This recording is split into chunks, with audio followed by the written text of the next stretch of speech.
What's going on, everybody? Crazy Dog back with another Indians live stream.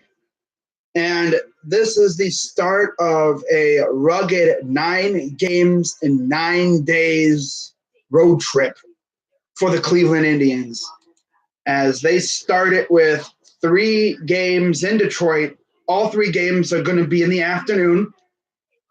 That's always fun.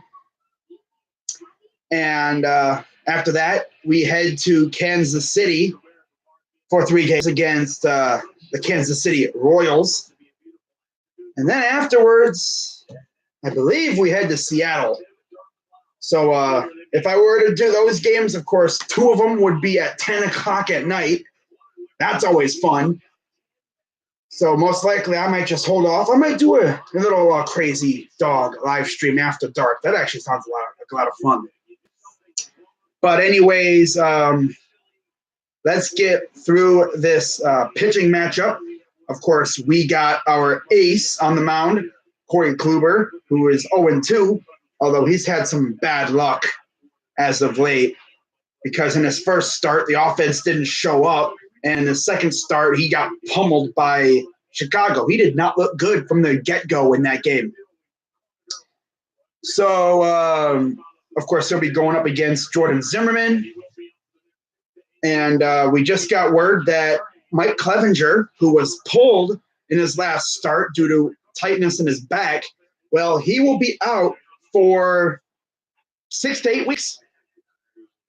So now the Indians have to somehow find a replacement for him for like the next 2 months. And immediately Indians fans bring up the name Dallas Keuchel. And I'm just going to say this. I'll be shocked if the Dolans all of a sudden dish out the dough for Dallas Keuchel. But anyways, looking at the starting lineups, first for the Cleveland Indians, it'll be Leonys Martin leading off, playing center field. Batting second is third baseman Jose Ramirez. Batting third is Jake Bauers. He's, of course, left fielder. Batting cleanup is first baseman Carlos Santana, arguably our best player right now. Batting fifth is DH Hanley Ramirez. Batting sixth is Tyler Naquin, who's had a little bit of a resurgence over the past couple of games. He's looked a lot better. I think he's starting to get into a rhythm. Batting seventh is catcher Roberto Perez. Batting eighth is second baseman Brad Miller. And finally, batting ninth is shortstop Eric Stamens. For the Detroit Tigers, batting leadoff is Josh Harrison, second baseman. Batting second is Nick Castellanos, playing right field. Batting third is first baseman Miguel Cabrera. Batting fourth is left fielder Nico Goodrum. Batting fifth is third baseman Jeimer Candelario. Batting sixth is Cole Stewart, their designated hitter. Batting seventh is the center fielder Mickey Matuk. Batting eighth is Greiner. And batting ninth is Jordy Mercer. They're a shortstop. Of course, on the mound, they got Zimmerman. And it's funny. One of these teams is rebuilding, and the other one is the Cleveland Indians. And yet the lineups look almost exactly like identical in a way. That's sad. But we got Ted Barrett at home, Lance Barksdale at first, John Tupane at second. Couldn't catch the third base umpire. And we are about ready to get underway here. As Leonys Martin in the batter's box, and we are underway. First pitch is away for a ball. But yeah, we'll see what the Indians do regarding that fifth starter spot. 1-0. Oh, that one is it high. It is far, and it is gone. Leadoff home run for Leonys Martin, and the Indians are already on the board. A lot of people couldn't even get into their seats. First guy, boop, boop, boop. Freaking Leonys Martin. You know I got to tweet about it. Leadoff home run for Leonys Martin returning to Detroit.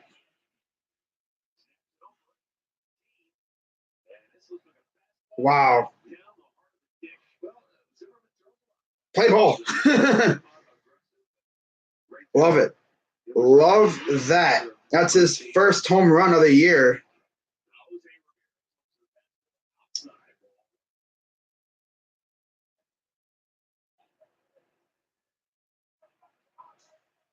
That was sexy.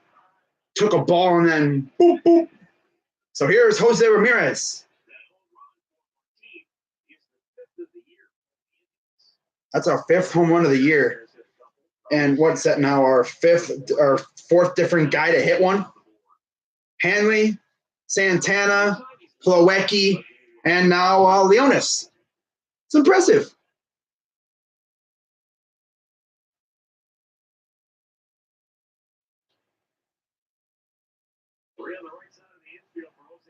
Ramirez already up in the count, 3-1. Like literally, some people probably didn't even get to their seats and we're already winning. Gotta love it. And that goes right to the second, or to the infielder, and that will be out number 1. Typical Jose Ramirez. Hits it right to the infielder. But that's a fast start. I couldn't even really get through the whole, storyline thing, and boom, Leonis Martin hits a bomb to start off the game. So, hey, we're giving Kluber run support already. That's good to see. Grounder, third to first, out number 2. But I remember when we brought in Leonis, and first couple games, he actually hit a couple home runs for us. We're winning 1-0 thanks to a leadoff home run from Leonis Martin. But of course, so right before he got sick, he hit a couple bombs for us. And I was really looking forward to seeing what Leonis could do for us after we traded for him. And then, of course, unfortunately, he got sick and damn near died. So here's Carlos Santana. I was sort of into my Cubbies too much. Ooh, wow. So 0-1 count to Santana. Here's the 0-1. God, Zimmerman couldn't even really get 3 pitches in, and boom, already 1-0 Indians thanks to a leadoff dong from Leonis Martin. Here's the 0-2 to Santana. Down low, ball. Hanley Ramirez would be next. Oh, wow. That's only our 5th home run of the year by our 4th different player. So here's Santana, grounder to first, and that will be out number 3. So right after the home run, 3 consecutive outs. Gotta love it. So, hey, Martin got us on the board early.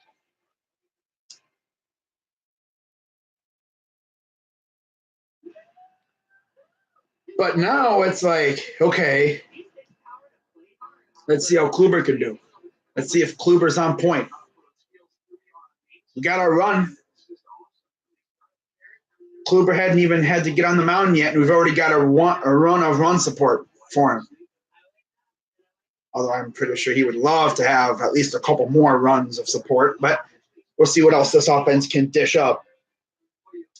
We should be seeing Kipnis coming back soon, hopefully. And maybe within the next week or so, we could even see Cargo coming up. There's a vibe around the Indians organization that Cargo could be coming up within the next week or so. I mean, he's looked really good in the minors. I don't think he's going to be a home run merchant for us because he benefited greatly from the thin air in Colorado. I don't even care if he doesn't hit any home runs. I just want him to score some runs for us. Congrats, your success, man. I'm really happy for you. Hey. Appreciate it, Harmon. Ah, man, dude. But let's see what these Indians can do here.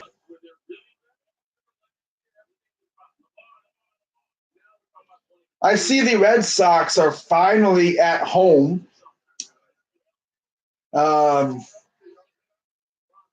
They were like away for the first 11 games or so of the year. Wow. So this is Corey Kluber. Of course, we have one hit on one run on one hit. Kluber 2 starts, 0-2, 5.23 ERA, 10 and a third innings, 4 walks, 9 strikeouts, and a 2.79 opponent average. Yeah, let's hope he has it today. Exactly.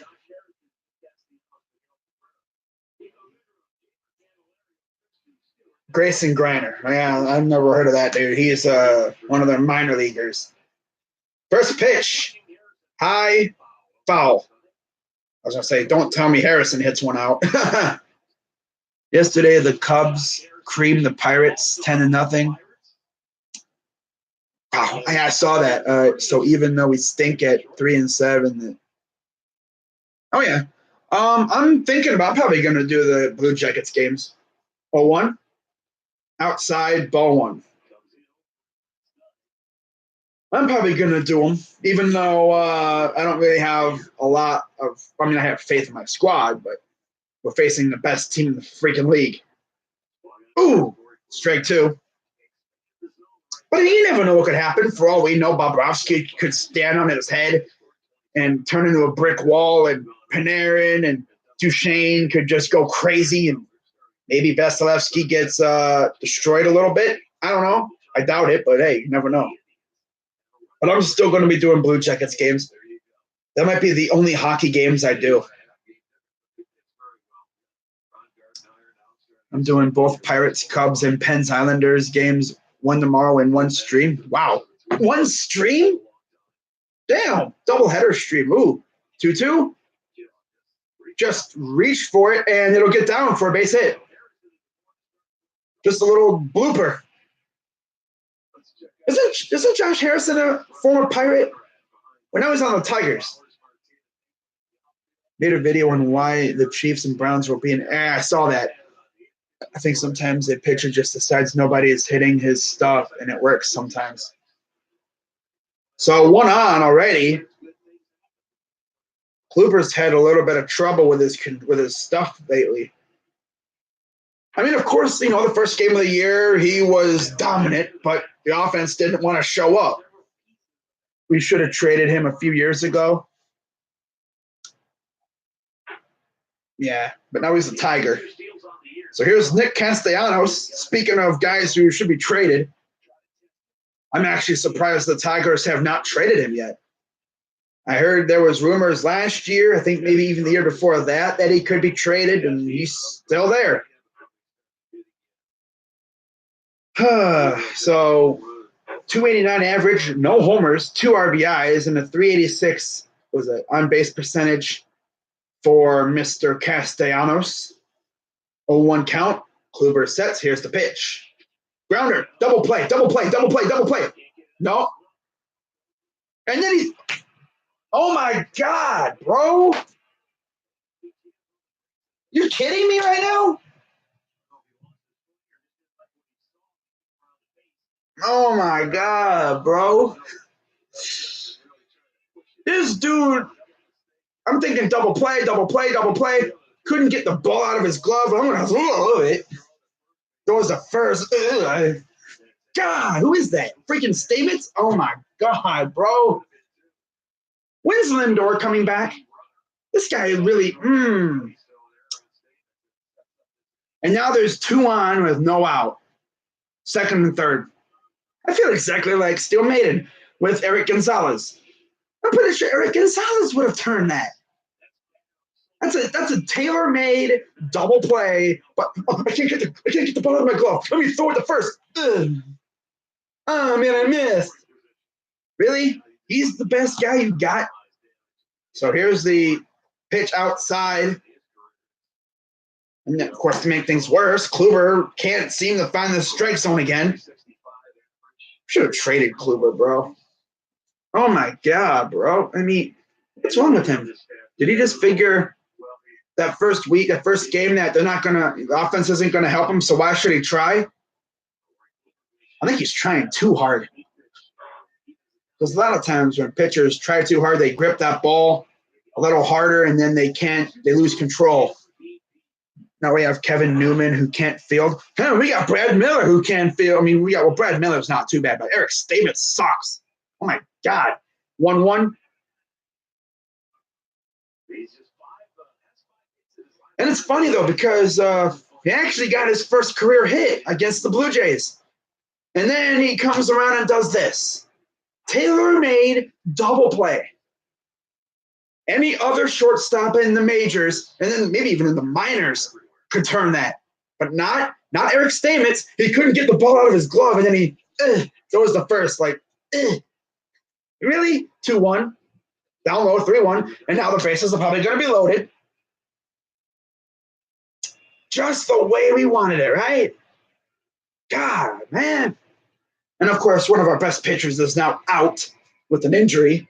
And we already know our owner is not really he doesn't really want to spend money, so we're probably not going to go after Keuchel, but instead we're probably going to go after, like, Bartolo Colon. Here's the 3-1, and there's a strike 2. I mean, Indians fans are funny, though. Yeah, some of these Indians fans I see on Twitter are hilarious. They be saying, oh, my God, we should go after Dallas Keuchel.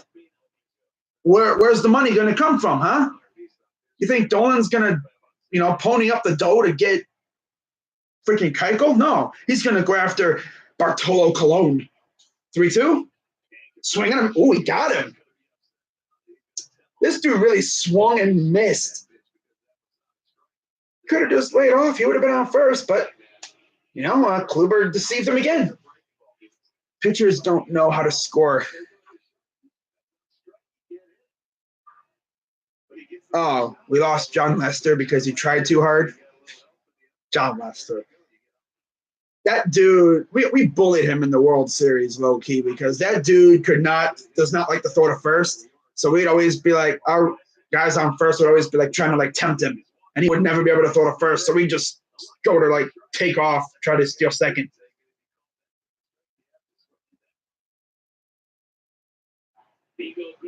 Here's Nico Goodrum. 1 out, almost hits him. In fact, I'm pretty sure one of my first Indians games I think it was when it was still with Jacobs Field, it might have been Progressive. I think it was when John Lester came back, because if I'm not mistaken, he battled cancer or something, and he was on the Red Sox. And I actually went to an Indians-Red Sox game, and he was pitching. I remember that. So here's the 1-0 to Goodrum. Swinging a ooh. Goodrum, why are you swinging at that, my dude? That was way on the inside, and this guy's like, swinging. Bro, what you swinging at? Indians doing better than the Red Sox. Yeah, that's always good. So here's the 1-1 from Kluber. His pitches are all like on the inside. They're like all to the left. He's not going anywhere like in the plate. It's weird. Everything's like really close to Goodrum. I'm waiting for him to hit him. And that's what happens when you go inside, because now it's tied up. Just like that, because Stamets couldn't field. Good job, Stamets. Well, you crazy donkey. You wanted him to go inside the strike zone. I didn't say I wanted him to. I was just saying that everything he's thrown is kind of like inside that area, like in the bottom left corner. So, yeah, just like that, it is tied.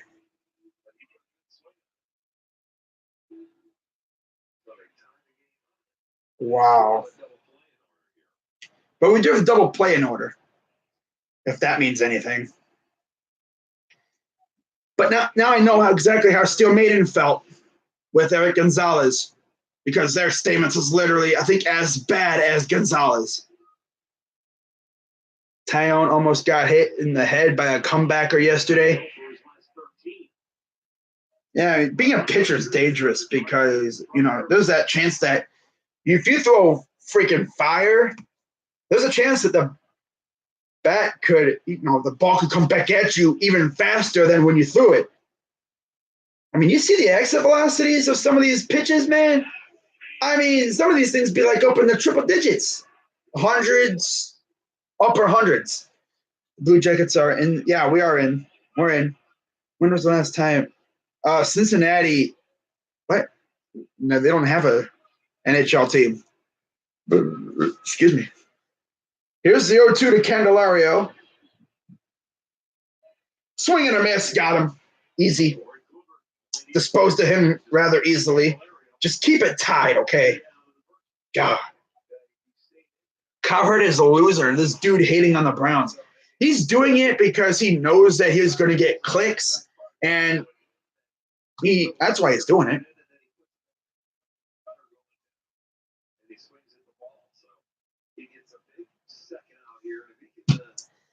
That's why Colin Cowherd's doing it, because he knows that he's going to ruffle our feathers. That's exactly why he's doing it. All right, so here's Stewart. First pitch is fouled off. If you're wondering how we scored, it was a leadoff home run from Leonis Martin. Literally like the second pitch of the game. Goes out of the park. And then they respond with an RBI single because Eric Stamets is trash. Popped up, and this should be out of the inning. And, yeah, that'll end the inning. Only one run given up. Honestly, it should have been a double play, but freaking Stamets, I can't get the ball out of my glove. I'm going to throw the first. That's literally what I did.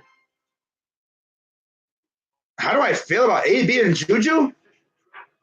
Well, Juju is actually one of my favorite non-Brown receivers. I can't believe I'm saying that a Steelers receiver is legit one of my favorite non-Browns players.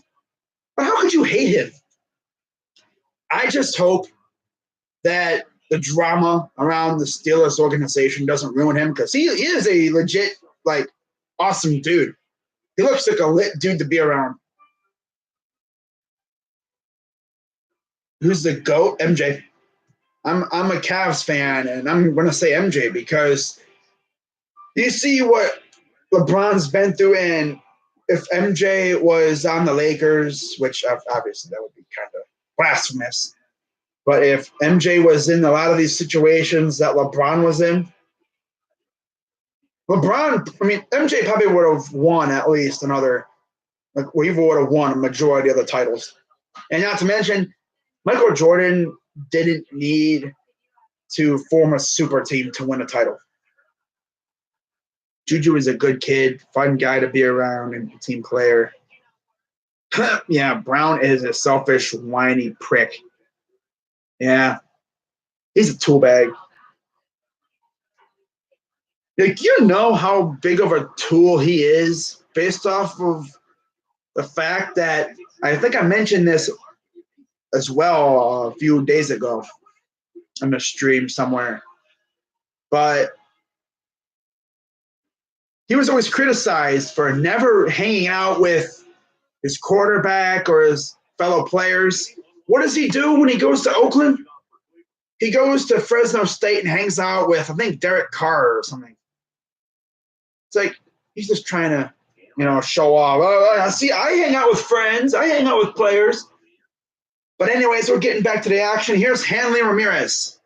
First pitch is almost right down the pipe, and it's taken for strike one.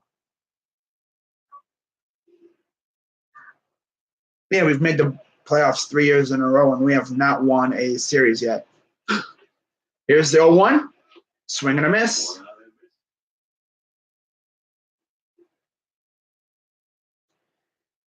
Ramirez is batting .238 with 2 home runs on the year. These two pitchers going at it today have the best control of anybody in baseball. Here's the 0-2. Almost bit at it, but he hung up. He held up. 1-2 count. MJ never left his team, stuck with his team. I'm going to respect the hell out of him, but yeah. So Zimmerman, 15 pitches. Here's the 1-2. Down low, outside, evens the count at 2.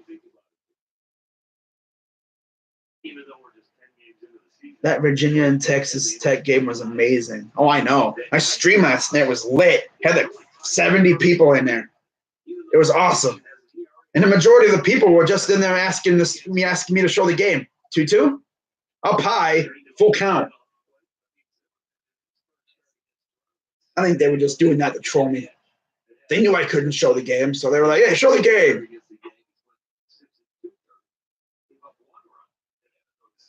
So here's the payoff pitch to Ramirez. Swing and a miss.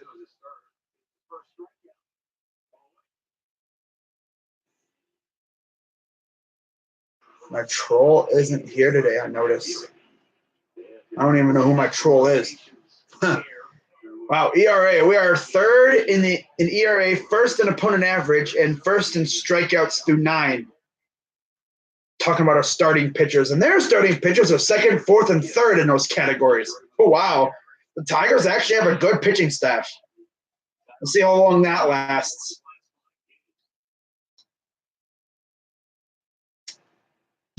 Take that with what you want, because Detroit has faced some pretty bad competition. Oh, he pulled that one. His Naquin's now up. I mean, the freaking Tigers played the Blue Jays, the Yankees, who are very injured right now, and Kansas City. I wouldn't take too much. I would take those rankings with a grain of salt.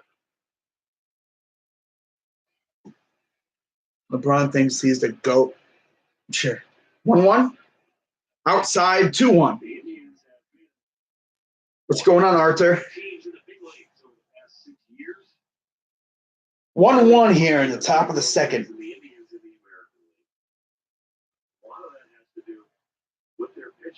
High fly ball. Left field. Oh, he missed it. Off the wall. Naquin somehow again gets on base. And Naquin, like I said before, he's getting in a groove. I think he's starting to get a feel for the bat and the ball. Took him a little bit to do it, but he's starting to get a hold of it, and he's starting to get base hits. Hopefully, sooner or later, he'll start hitting home runs, too. And then Goodrum had a bad read on it. Crashed into the gate there, the fence. Ooh. I was that close to probably getting out of there. Third double this year, and the flags are flying out to left field. So here's Perez. Inside, ball 1.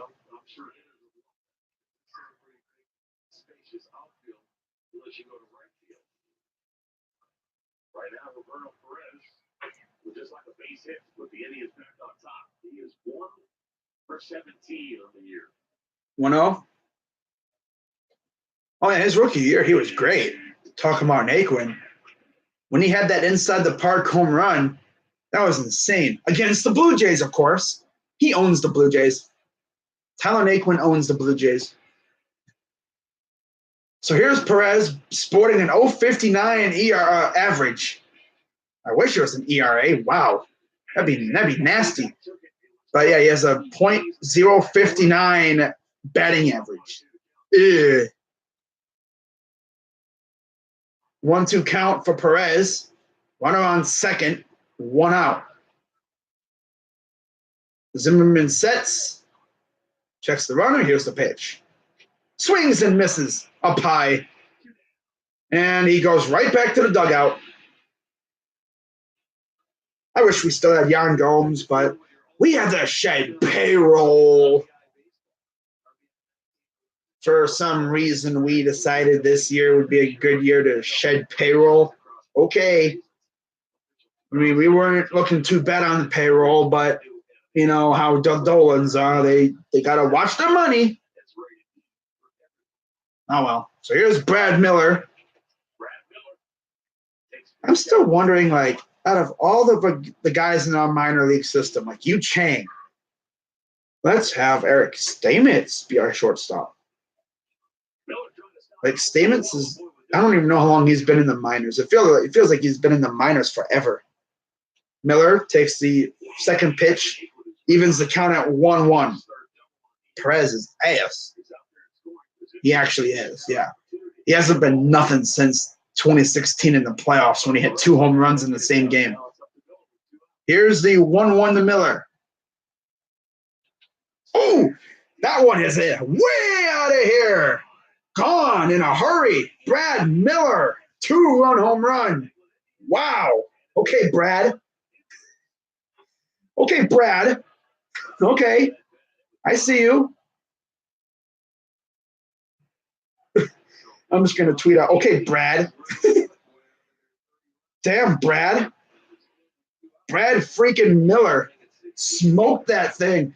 And Zimmerman's like, ugh. He's like, oh, damn it. Okay, Brad. Brad.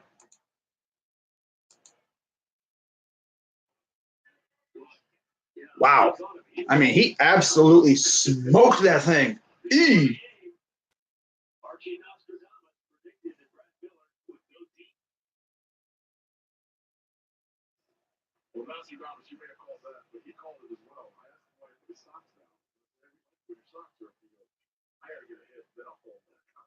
So it's 3-1 Indians after the 2-run jack from Brad Miller.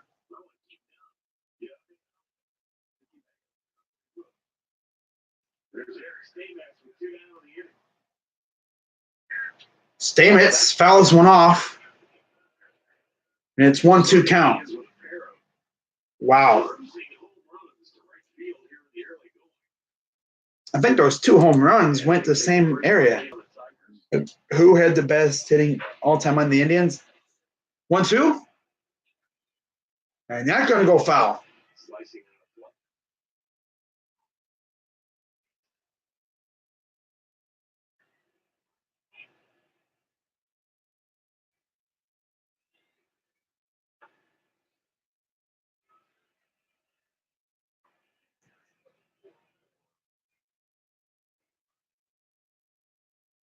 He had, oh, Jackson. 1-2? Fouls that one off. No shoes. Nice. I don't know who. Now let's see what Stamets can do here. 3-1 Indians after the 2-run jack from Brad Miller. That thing got out of here in a hurry. Here's the 1-2. Up high, 2-2.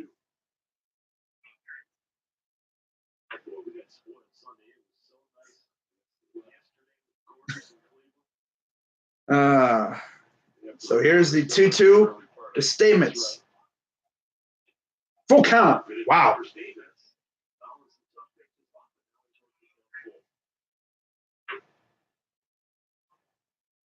Top of the order would be next in Leonys Martin if Stamets could somehow get on base. Or if maybe he could, launch a home run here. And he strikes out as usual. So, yeah.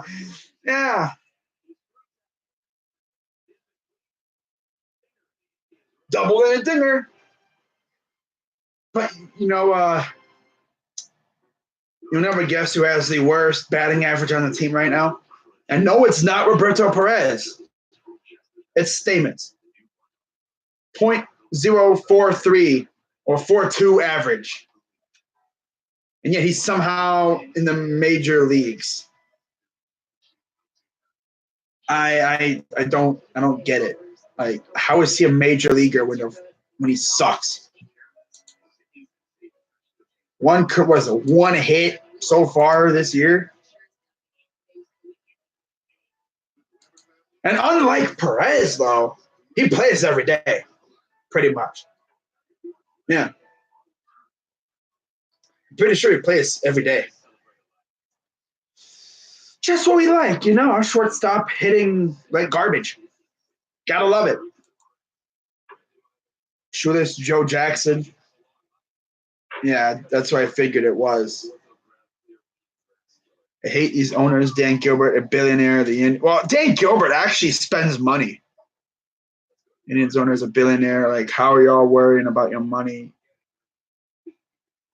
And I'm not even mad at Dan Gilbert. He's not the one cutting payroll.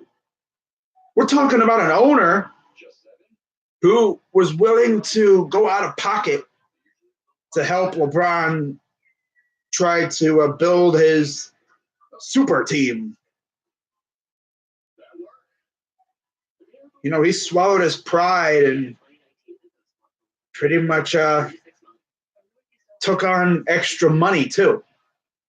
In all those years we were over the luxury tax. So he wasn't the problem. Now, Dolan, on the other hand, yeah, he's the opposite. He doesn't like to spend. If we had Dan Gilbert as the Indians owner, we probably would have kept Brantley. We probably would have signed Keuchel by now. Who knows who else we could have signed? Here's the 0-1 to Matuk. Outside ball 1. Dan a bitch, and LeBron is petty. I didn't say he was a good guy. I just said he likes to see, he didn't mind, the money thing. But yeah, he low-key a douche. He got rid of freaking Griffin. He let DG go. He let Griffey go. A championship-winning GM, and he lets him go. I don't think he ever keeps a GM past his first contract. So here's the 1-2 to Matuk. And right on the border, evens the count at 2. Ron Gardenhire, second season as Tigers manager, 71 and 101. Goes up high and strikes him out. Matuk still has not registered a hit yet. That's his third strikeout for Kluber.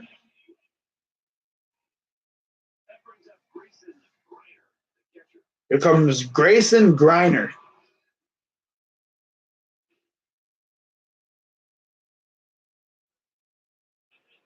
Batting 111. Yeah, this guy not that great here. First pitch is low, ball 1.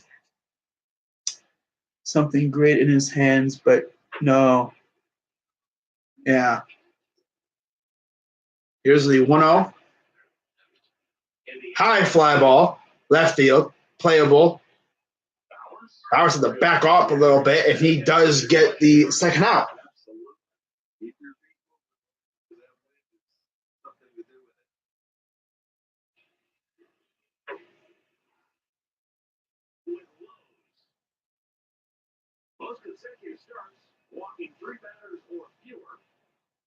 Wow, walking 3 or less. Most consecutive starts. 59 for Kluber, 55 for Carrasco.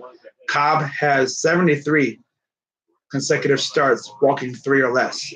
That's crazy. So here's the first pitch to Mercer.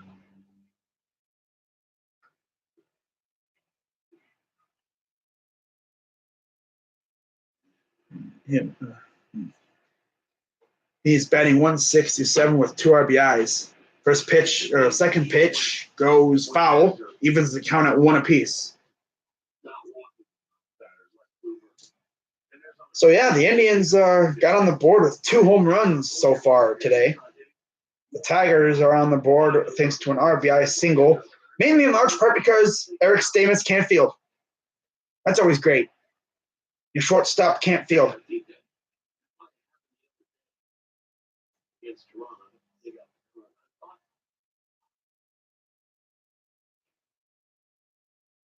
There's the 2-1. Great pitch there, right in the zone. Evens the count at 2. Against the White Sox, he walked 1 guy. They run scored. Yeah. No, I'm sorry. No. Here's the 2-2. Ooh, full count. You would have to be such a nerd to know that question I just asked. Oh, it was Marcus Stroman. He walked 1 batter in that game. And that guy did come around the school. Brad Miller. Here's the 3-2. Fouls that off.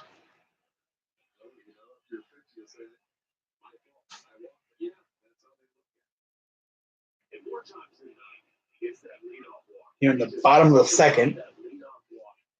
Maybe it just gives the team that's hitting a little more sense of urgency. Hey, you got a base runner. Especially if you're doing it off the guy. So here's the 3-2. High fly ball. Center field. Very deep center field, actually. And I'm talking about like the actual field itself. Like that's a very deep center field in Detroit. And Martin had no problem fielding that. So, yeah, 3-1 Indians. Not a bad way to start, 2 home runs. We've had a home run in both innings so far. So now we're going to see the top of the order coming back.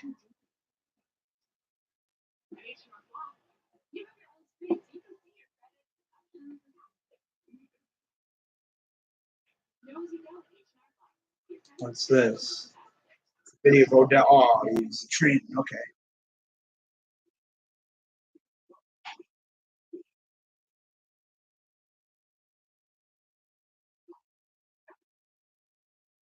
Wow. I got a feeling that Odell Beckham is going to absolutely ball out this year.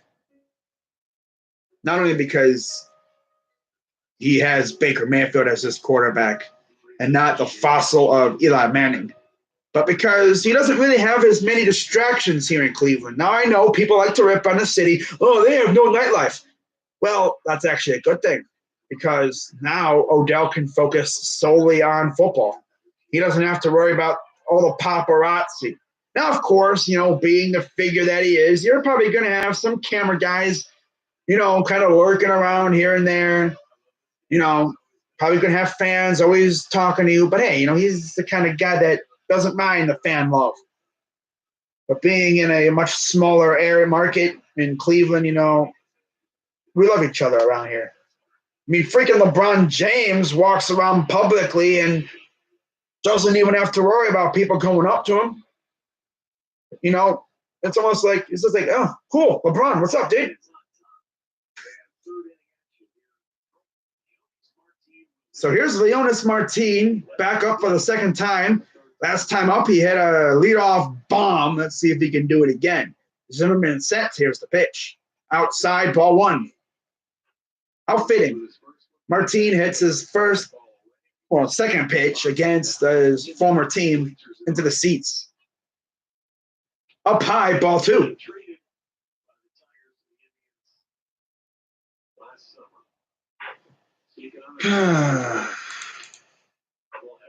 Kuzmanov is the answer. Oh, really? 3-0. I'm guessing they're not going to mess around with Martin here today. 40 pitches for Zimmerman here in the third.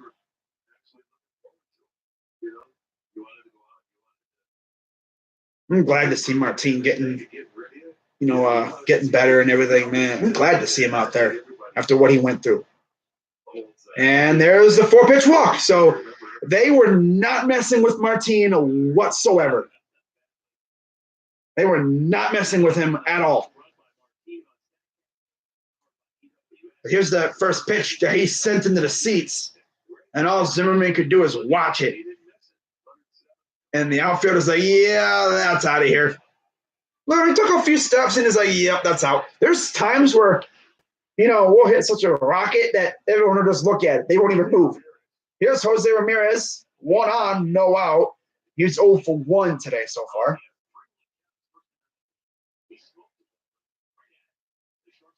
Of course, he smokes the ball right at somebody. That's usually what he does. So here's the 0-1. Outside, ball one. Yeah, I appreciate the support, Arthur.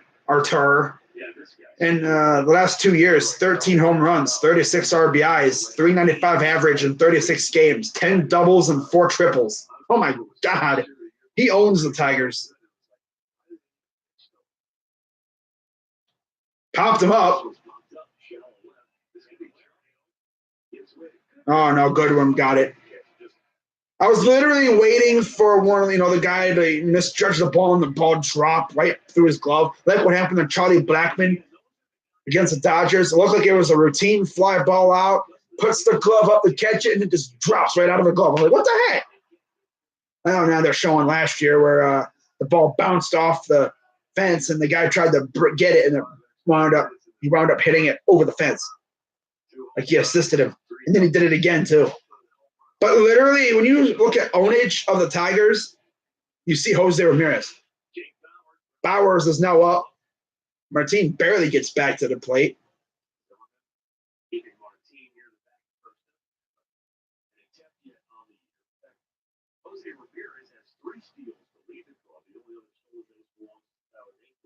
Here's Jake Bauers, 0 for 1.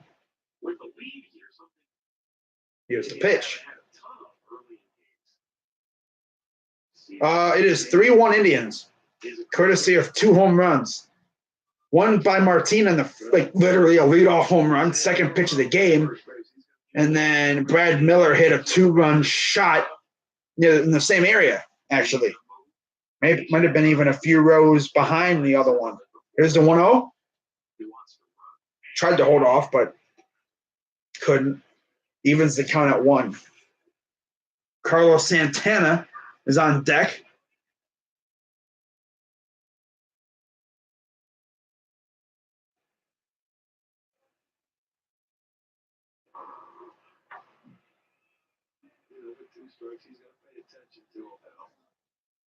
Spiders. The Spiders.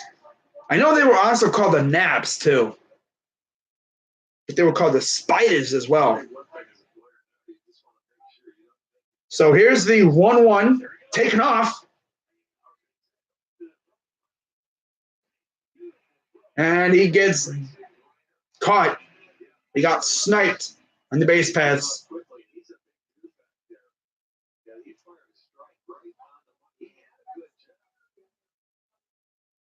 Wow. You're obviously not Jose, so. Wow. Yeah, the Naps. Yeah. Bauers fouls one off. Love that, man. Got a guy on base and they try to steal.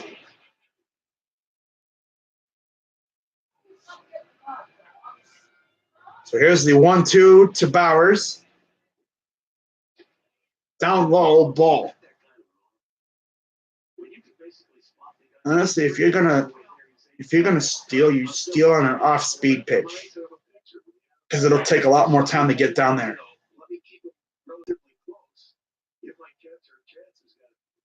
Here's the 2-2. Fouls that one off.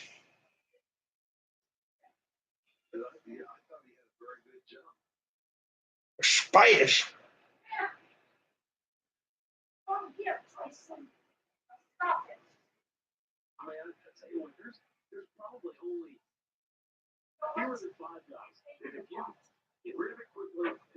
Here's the 2-2. And right on the line, strike 3. Got him looking. So still 3-1, entering the middle of the third, bottom of the third.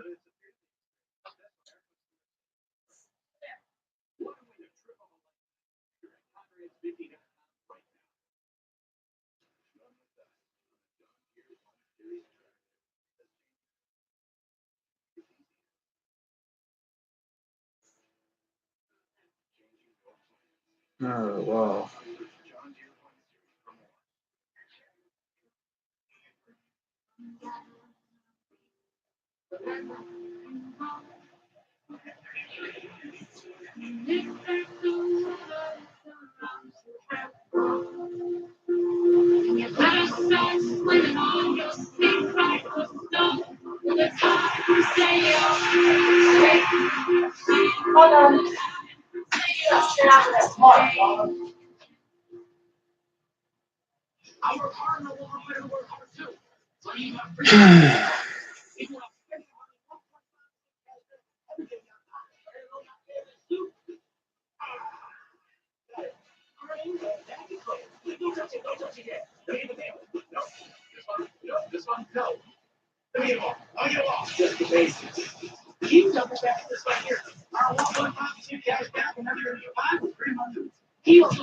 So they're on commercial right now.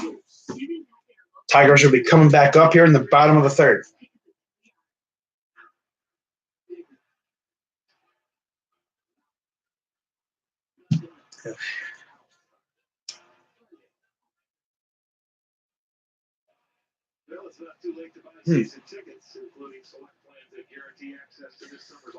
All right, so let's take a look at some other scores from around the majors, if there are indeed any other scores. Not sure if there's any other teams playing right now. So Kluber is back out for the bottom of the third. Only running on 36 pitches. That's not too bad.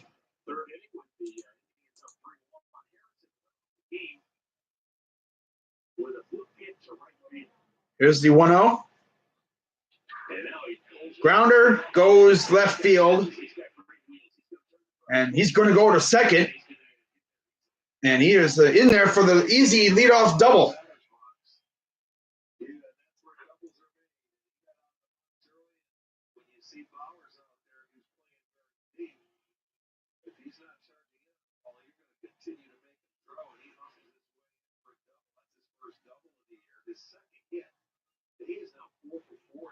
Wow.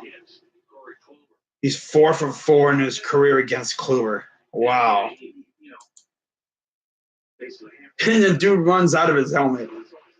With that hair, the way his hair looking, yeah, I could see why he runs out of his helmet. Reminds me of Jose Ramirez running out of his helmet. So 1 on second for Castellanos. Kluber checks the runner. Here's the pitch. Good pitch. Strike 1. But yeah, this is the only other. Well, right now you're going to have another game starting up here soon with Boston and Toronto. And then Tampa and the White Sox will be getting rolling. And then, of course, you have the rest of the games tonight. Here's the 0-1. Outside, ball 1.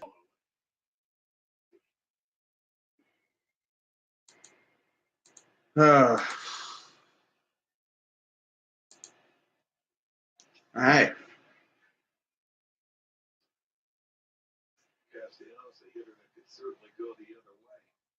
He stays on the baseball, hits it where it's pitched. He's a good breaking ball hitter. Well, last year, he was, one of the Tigers' only consistent performers. So here's a 2-1 to Castellanos. No outs. Man on second.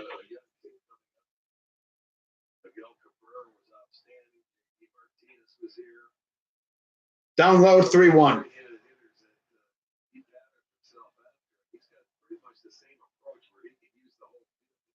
Now, for those wondering, yes, I will be streaming the MLB trade deadline when that comes around. Probably like the last hour or so of that as well. That should be fun. Especially, I think the Indians could be a little bit active in that. But again, it's far too early to really talk about that right now. We're just barely into the start of the season. I think I might even do a video on like possible trade candidates for the Indians, maybe like in June or something. June or July. I got to see when the trade deadline is. So here's the payoff pitch from Kluber. Got him. Struck him out. Ooh. Of course, sit down, Castellanos. Take a seat, boy. 1 out now. Oh, he got him. He got him fishing there.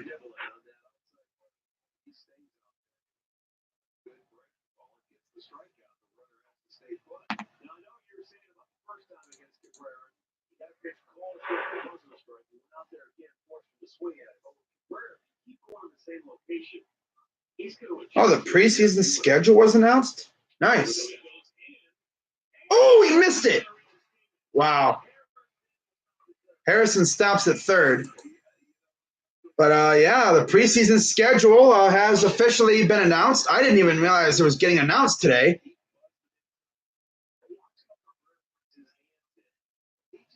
When I find out our opponents, I will let you guys know. Now, I already know that we are getting the Colts week 2.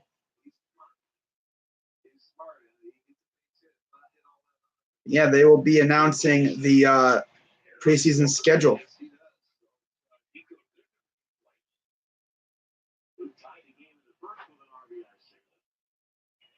So 1 on, 2 on, runners at the corners with 1 out. That's actually kind of a blessing because you could easily have a double play here. But with our shortstop being low-key garbage, I can't really rely on our shortstop to pull off a double play unless like the ball goes to first base and Santana steps on first and throws to second. Or unless, maybe the ball goes to Miller or something. Here's the 0-1.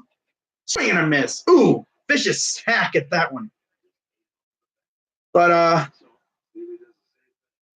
yeah, when I get the preseason schedule for the Browns, of course, I will talk about it. A little bit about it. We already know we're facing the Colts on week 2.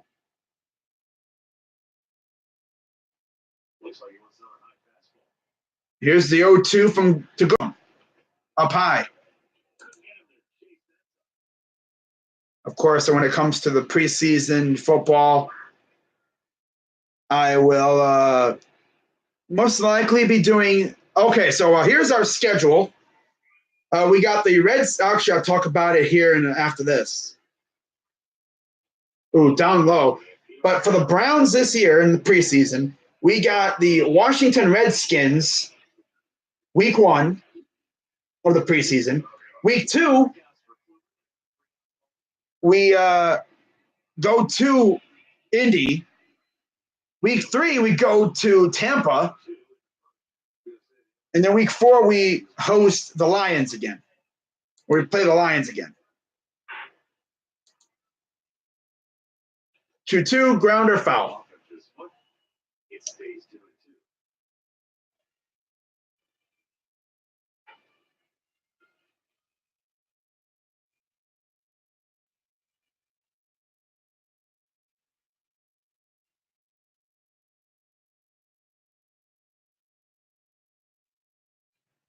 Wow. And get this, guys. The Jaguars face the Eagles in the preseason. Week 1. Got him! Yeah, the Eagles and the Jaguars face off week 1 of the preseason. That's great. It will be at home, so it'll be in Jacksonville. Wow. That's something. We got Washington at home. That'll be good. But yeah, I'll be live streaming the week 3 game as always. I'll be live streaming the dress rehearsal game. I don't even know if we're even going to see Baker or Odell in any of those games. Honestly, I probably wouldn't see much. We're probably not going to see much of Baker. Maybe a little bit of him, but we're not going to see a lot of him. So 2 outs, 2 on for Jeimer Candelario.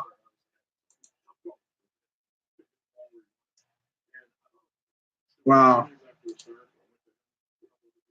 Oh, we got Jets Giants week 1 of the preseason again. That's always great. I'm sorry, the Jags and the Ravens face off week 1 of the preseason. Eagles face the Titans week 2. Jags, Eagles. We got the Colts, of course. So the Browns will be heading to Indy for practices over there in Indy with the Colts as well. That should be fun. And then we got the Buccaneers on the road for the dress rehearsal.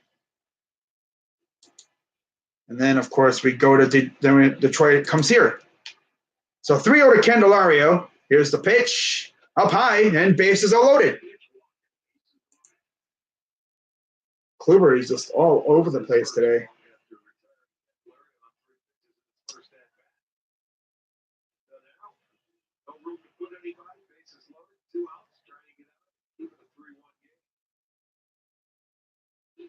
Here's Stewart. Oh, Kristen Stewart. I said Cole Stewart. I don't know why I said that. But Kristen Stewart.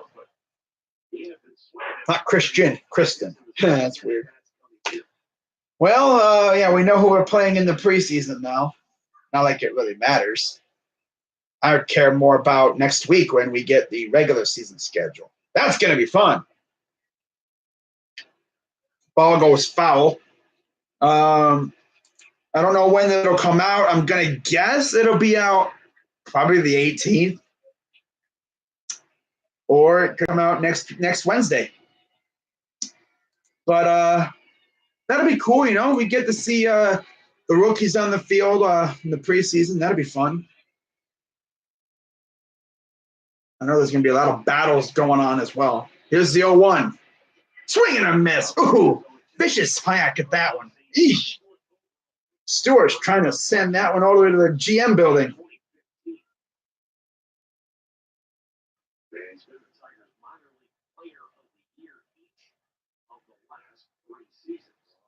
I didn't even know the preseason schedules are coming out today. That's cool. So here's the 0-2 to Stewart. Bases are loaded, 2 outs. 3-1 Indians. Oh, right on the line there inside. Just a tad bit off, though. That could have went either way. But I don't think the Browns have any national TV preseason games this year. Doesn't really surprise me much. But, whatever. So here's the 1-2. Grounder foul.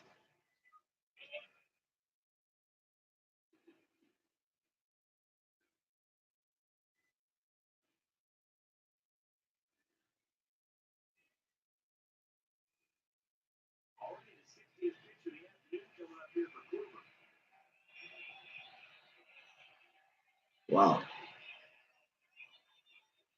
So here's the 1-2 to Stewart.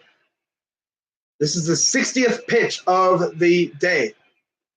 And it goes inside, evens the count at 2.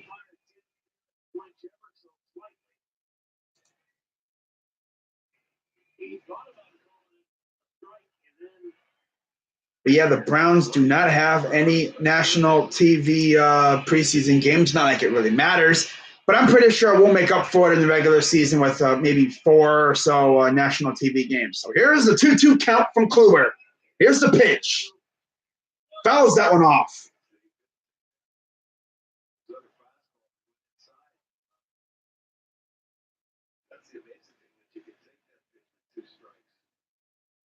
"25 pitches in the third."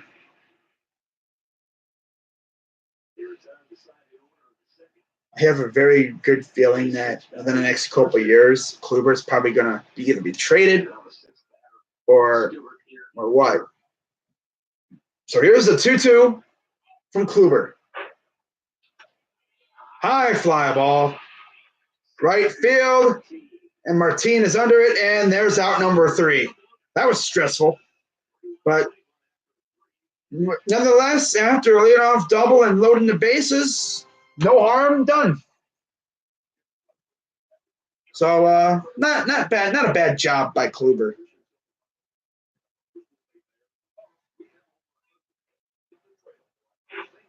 But yeah, the Eagles.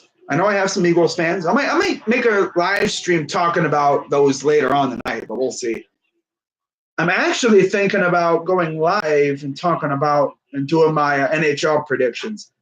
You guys are probably thinking, crazy dog, why do you go live all the time? Why don't you just do regular videos? Well, because live streaming is fun, because I could do what I would do in the video, but then I can also interact with the people. And I figured that would be awesome to do for the preseason and the NHL playoff predictions. I might just make a video talking about the preseason.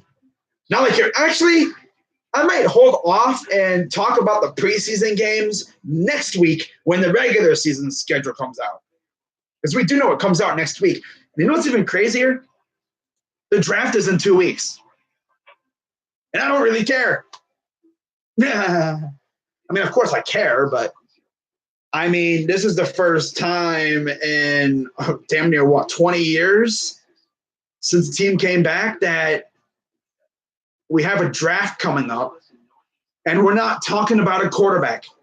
Now, it would not shock me at all if, let's say, day 3, maybe like round 5 or so, the Browns maybe take a quarterback, like one of these other career backup quarterbacks just for, I guess, backup trade bait later on. Like some teams do, they'll take a quarterback, kind of raise them up to be a backup, and then trade them off if needed. That's what you could do. But yeah, for the Eagles, it'll be Titans week 1 in the preseason at home. Go to Jacksonville, come home for the Ravens, and then go to MetLife for the Jets. I remember a couple of years ago when we played I think it was 2012, we played the Eagles week 4 of the preseason and week 1 of the regular season.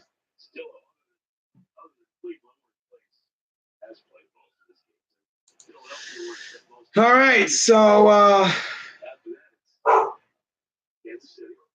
1-2 count for Santana. Here's the pitch. Outside, evens the count at 2.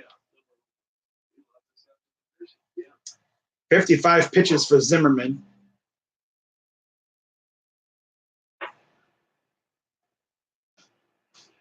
Here's the 2-2. Okay, they call time.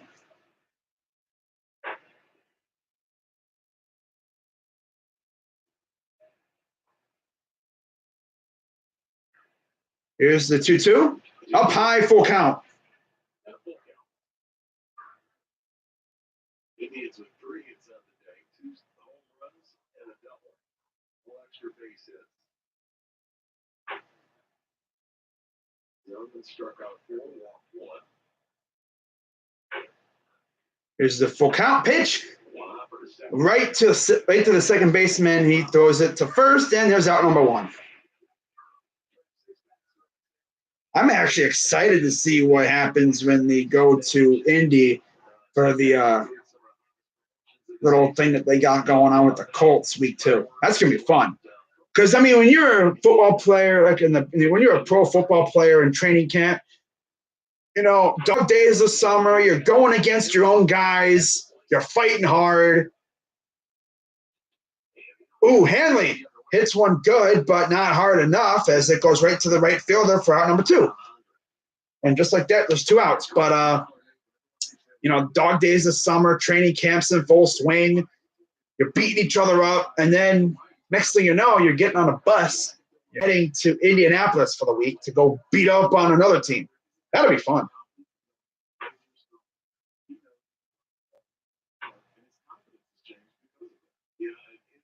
But yeah, week 3, the dress rehearsal against Tampa Bay.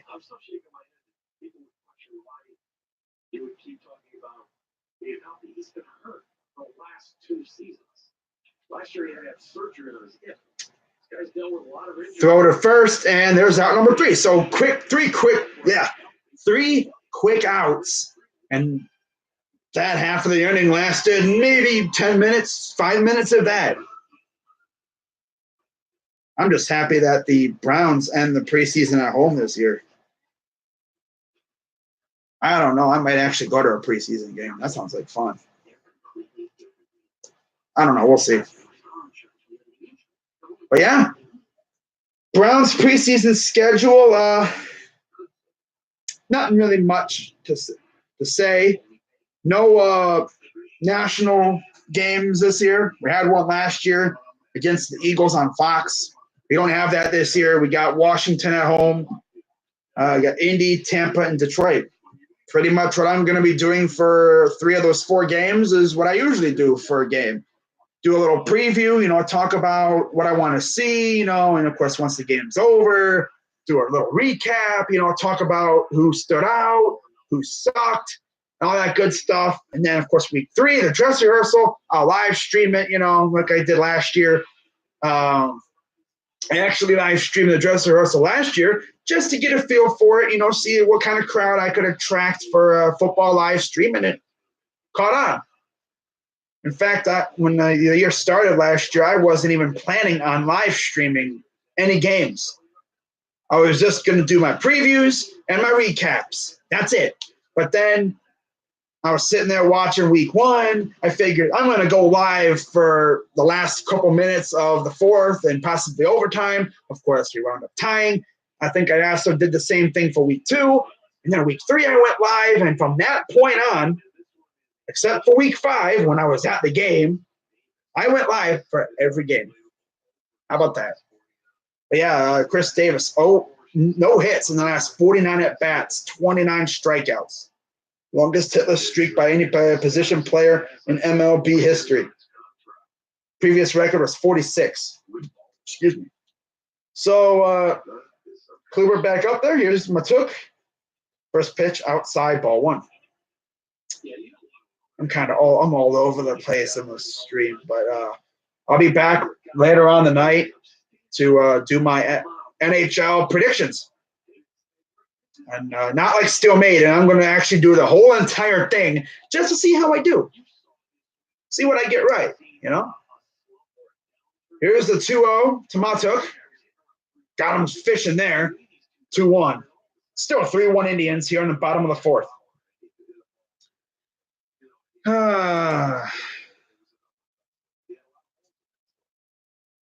Wow. So here's the 2-1. Ooh, nice pitch. Found its way back into the zone for a strike 2. Got him looking at that one.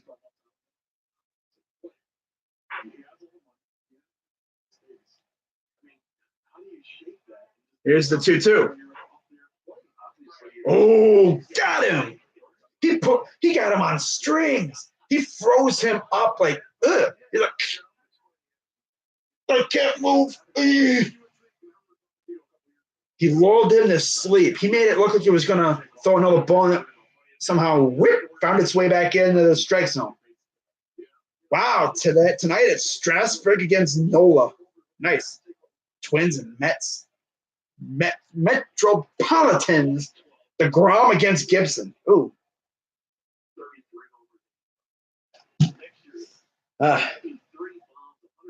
8 nationally televised games. None for the Browns. 1-0. Ground ball goes past the infield for a base hit. Kluber's at 69 pitches. Nice. Here in the bottom of the 4th.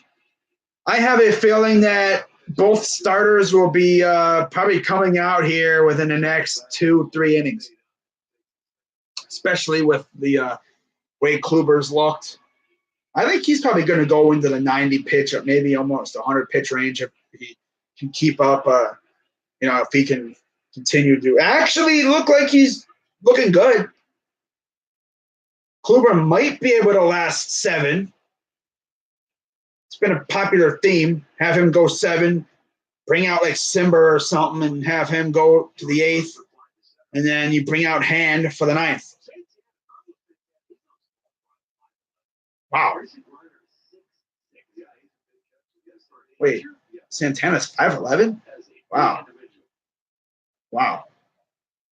Grander's 6'6". Wow. Mercer, 1-0. He's taking off. Barely got him at first, but there's your second out. Little hit and run action for the Tigers there.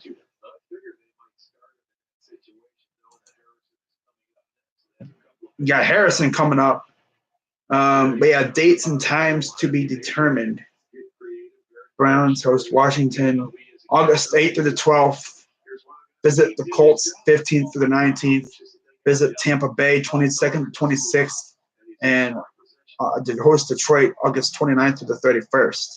Of course, they have that whole rule thing that they had a few years ago where roster cuts are all made after the final preseason game, which is awesome because, one big swoop and popped them up. This is very playable, and they get the 3rd out. And that'll do it. Now, of course, what I'm going to be doing throughout training camp, like always, I'm going to be doing my position previews, not live stream. I'm actually going to do them in video form, like I've always done. Those are going to be cool. Although what I might actually do is now that I have the ability to go on community notes, I might have the people vote for which position I do first and everything. That'd be cool. Imagine people vote for me to do special teams first. Oh, that would be so funny. Oh yeah, let's start off the position previews with special teams. Oh man. It wouldn't be too long of a preview because there's not really much to talk about with special teams. Punter, kicker, and returners. That'd be funny. The Cubs, yeah, I know. They lost Lester in the third, and their bullpen kept the Pirates scoreless. Nah.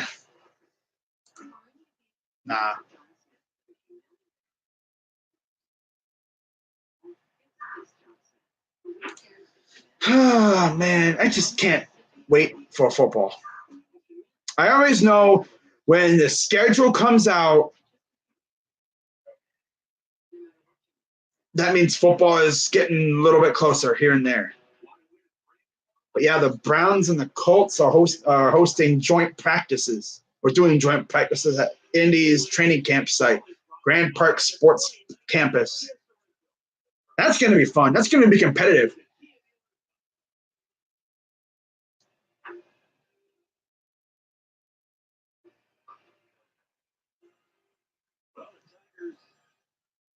So 3-1, top of the fifth here. It's funny. Someone asked DeMarcus Lawrence, because he had his presser today, if he watched Le'Veon Bell's situation, how it played out, and ahead of tough contract talks. And he said, nah, I ain't missing out on $20 million for nobody. Gotta like that, though. So here's the first pitch to Perez. Outside, ball one. Zimmerman is running on 60 pitches. So they're kind of in the same area again. Kluber's just a few more pitches ahead of him. 1-0. That was a good pitch. Right on the lower part of the zone. Strike one. Here's the 1-1. Oh. Good hit. That might actually get out of here. And it is gone. Ooh, Perez. I didn't think I was out of here.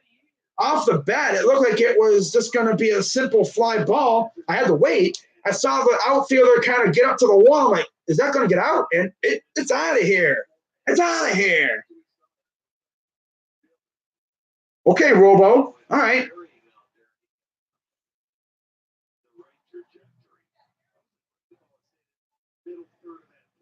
Wow.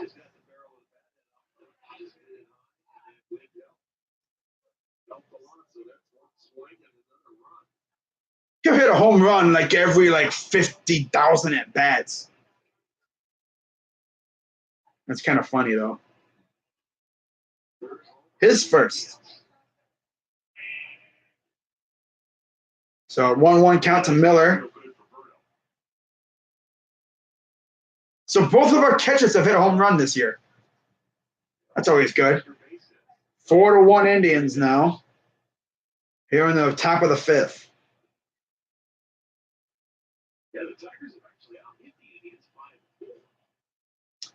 All of our runs have come via the home run. That's actually kind of funny. All of our runs have come via the very, very long ball. Yeah, he did something. He actually hit a home run. Now, if you watch the stream back, I'm like, is that because off the bat, it looked like it was just going to be a simple fly ball as Brad Miller draws a 5-pitch walk. But legit, I thought it was going to be simple fly ball. I thought it was just going to go popped up, easy fly ball out. And then I watched the left fielder, and he kind of got close to a wall. And I'm like, oh, my God, is that actually going to get out of here? And then before I knew it was in the seats. Our bats are looking hot right now. I love it. Teeing off on the Tigers. So it's 4-1 now. Stamets, if he hits a home run, I'm ending the stream. No, I'm not ending the stream. I'll just probably dance around naked because this dude has done virtually nothing. So now Zimmerman is actually at the same number of pitches as Kluber. Wait until we get Lindor and Kip. And then maybe we even add Carlos Gonzalez. Crazy Dog, why do you care about Carlos Gonzalez so much? Well, he's actually pretty good. Granted, he took advantage of the thin air in Colorado and hit dingers, but we don't necessarily need him to hit dingers here. We just need him to freaking hit the ball. So, we got guys out here hitting bombs today, man. Of course, it's the freaking Tigers and their pitching staff. But it's funny. I saw a graphic earlier that said their pitching staff was pretty good. But yeah, we're just smacking them around for home run after home run. I want to see Hanley hit a home run and Carlos. Dinger, dinger, dinger, dinger, dinger, dinger. Zimmerman's at 69. Nice. Pitches. Very nice. So here's Stamets, a 1-0 count. Down low, 2-0. Man, if Stamets actually draws a walk, I'll be shocked. He reminds me a lot of what Kipnis was for a majority of last year when he was actually playing. 2-0, a guy that just for no matter what he tried to do, could not get a base hit. It seemed like the gods were against him. Sauerbrunn gives him the sign, I guess, tells him what to do via hand sign language. Brad Miller at first. There's the 2-1, throws the first. Tried to maybe get Miller, catch him sleeping a little bit, but no. Miller was paying attention. Miller actually isn't too bad. I mean, not as bad as Stamets. Again, throws the first.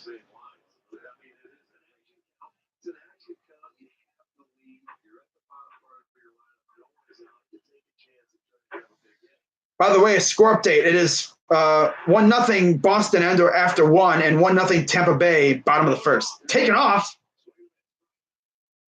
No, ball goes away into the – and Miller will take off a third after the bad throw. They had him gunned down at second, but the ball gets passed, and we got a runner at third with no out. Now a base hit for Stamets, even a fly ball, deep outfield. And that could score a run here. It could possibly be the first non-home run that we score. First stolen base for Brad Miller. Tender at. Now that's exactly what you need. Deep. That's gonna score Miller on the sac fly. Wow.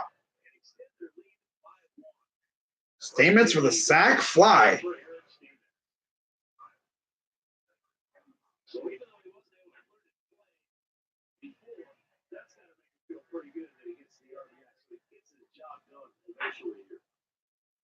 And it's 5-1 Indians. Yeah, that's going to do it for Jordan Zimmerman. As Art said, Ron Gardenhire. So, Tigers bullpen? I mean, I don't really know too much about them. A lot of guys you've never heard of. We'll see how they do against our lineup here as Zimmerman is being bounced out of the game. Imagine getting chased out of the game by Eric Stamets. Bruh. What's going on, Patrick from Toledo? Hey.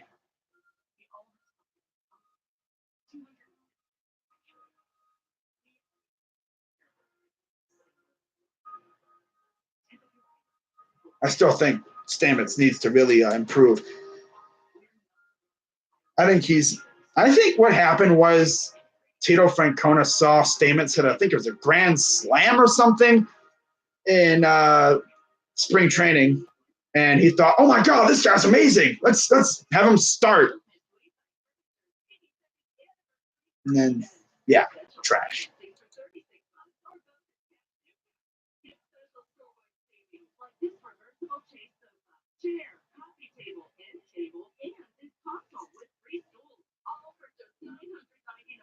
Serrano or Rick Vaughn?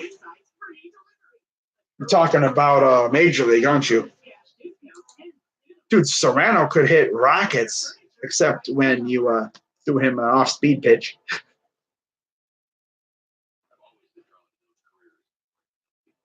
I remember that scene from Major League and spring training or whatever. You know, they were working out and freaking dude's like hitting rockets, and their skipper's like, "Damn, look at him, he's hitting rockets. Wonder why no one else looked at him." And he's like, "That's enough fastballs. Throwing some off-speed stuff."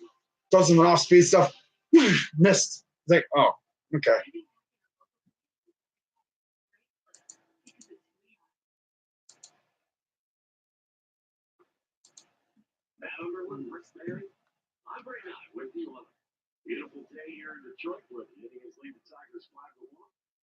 So first pitch for the new pitcher out there for the Tigers is Blaine Hardy. 3 games, 1-0 record, 5.79 ERA, 4 2/3 innings, 1 walk, 4 strikeouts.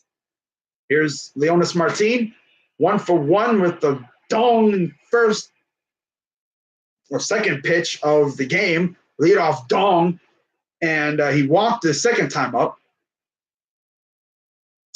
0-2 count now, top of the 5th. Here's the pitch, down wide, way off the zone for a ball.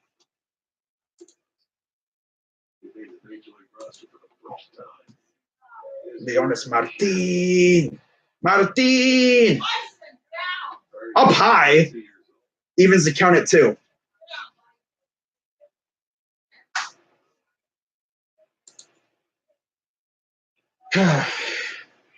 Both Red Sox and Rays are up. Yep, I saw that. In fact, let's see how the Red Sox scored. But yeah, we're up 5-1 now. Ooh, got him looking for out number 2.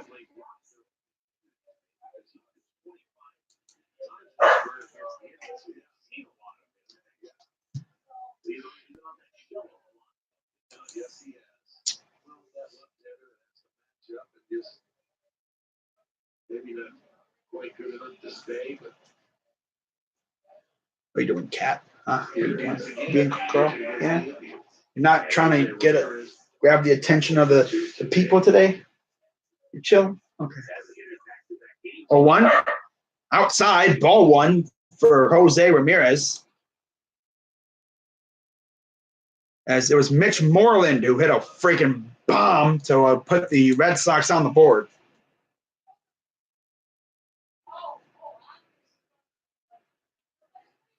Hmm.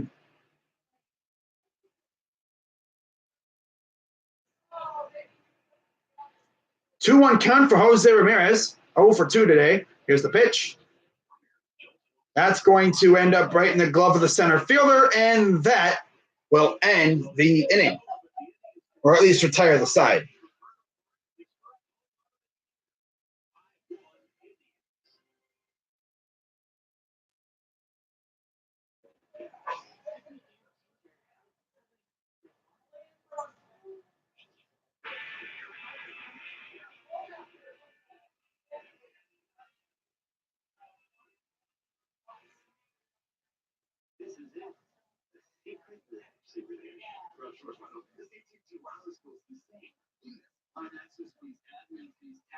they just come out of nowhere. Never feel it advertised. What do you think its name is? Sure, tell us. We went up. You know, it's a touche. I love that. I touche. Touche will never hit you with elbow. I touche. I touche one of these accidents.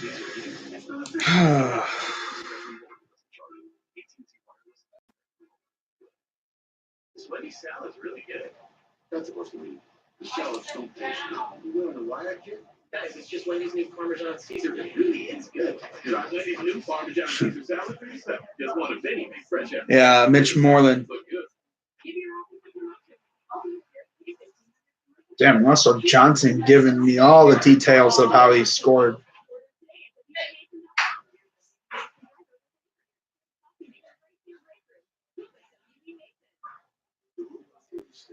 So we're heading to the bottom of the 5th inning now. Indians up 5-1. I think we've scored a run in every inning. Almost every inning. Pretty much. That's right, because I think we had that 1 or 2 innings where we went with 1, 2, 3, 1, 2, 3. Yeah. Acknowledge you. I've already acknowledged you, Patrick. Acknowledge me or I'm leaving. Man, you're funny. Browns going Super Bowl this year. I'm not saying Super Bowl. I'm saying at least playoffs. Baker Mayfield going to lead us all the way. First pitch to Castellanos is on the money for strike one. So 0-1 count to Nick Castellanos, 0 for 2. Kluber's at 73 pitches. That's funny though. Before when the last time Kluber came off the field, Zimmerman was I think around like 60 pitches, and now he's out of the game. 1-1. Fly ball foul. Love you, could. It's mutual, bro. The feeling is absolutely mutual.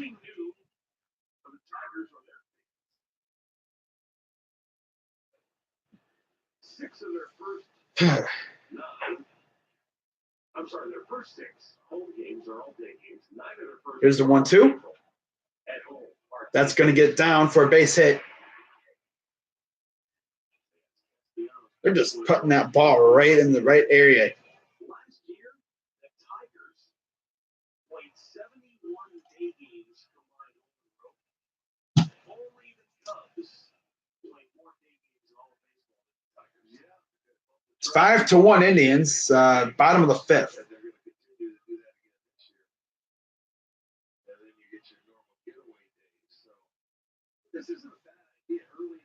So here's Miguel Cabrera, 1 for 2, 1 on base. Here, no outs. Kluber sets. Here's the pitch. High fly ball, deep center. That's going to get down into the deep cavernous center field. Castellanos will score from first, and that'll be an RBI double for Miguel Cabrera.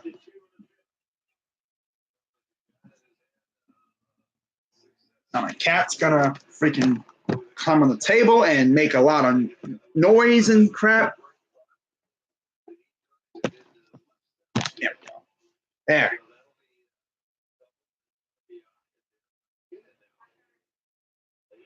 Of course, you know, I mean, Kluber, wow.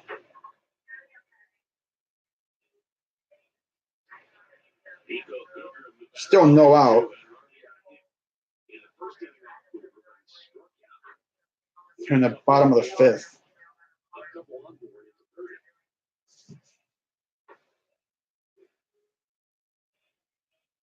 I've showed my cat enough.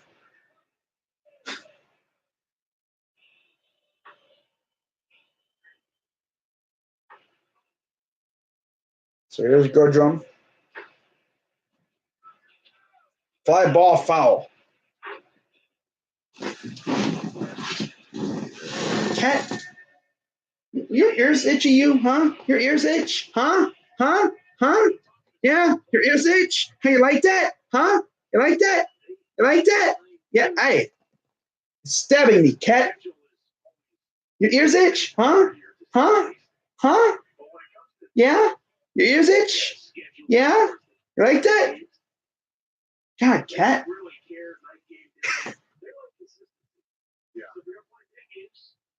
Man. The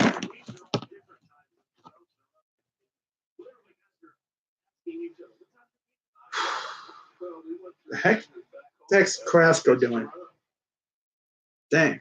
So 1-2 count for Goodrum. Kluber's 80 pitches. Cabrera's on second. Here's the pitch. Got him swinging and a missing.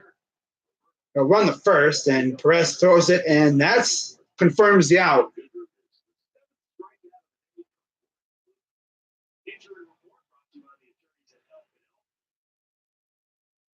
Look at the injury report. Clevenger, Lindor, Kipnis, Zimmer, and Salazar. Upper back, right calf, left ankle, right calf, right shoulder, right shoulder. Damn. Everything's on the right side. And then you got Lindor with his left ankle. But yeah, 2 months for Clevenger. He'll be out. So now we need to find a good number 5 starter. And we know the Dolans are either going to go bargain bin shopping, like for maybe Bartolo Colon, or maybe they'll bring up somebody. This is why I wish we still had Ryan Merritt, because he would have been perfect for that number 5 spot. But it's probably going to be a Plutko or something. Although Plutko is dealing with an injury himself, so who knows who it'll be. Could be like someone until Plutko is ready, and then Plutko will take over. Who knows? So 1-0 count to Candelario. Good strike.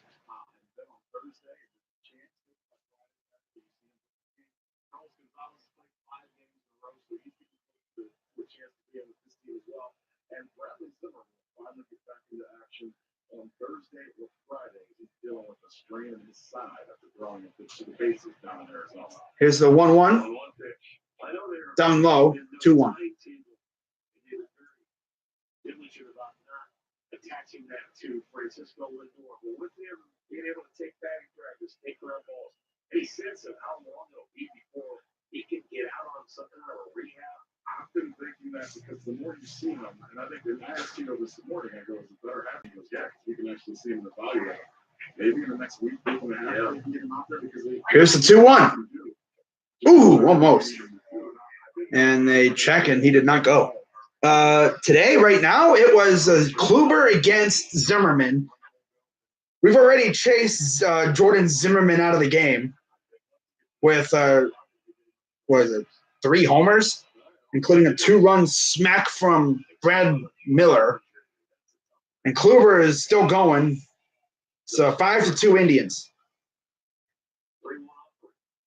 Swing and a miss on the 3-1 offering, and makes it a 3-2 count with 1 out. By the way, what's going on, Hector? I see your Astros are looking pretty good so far.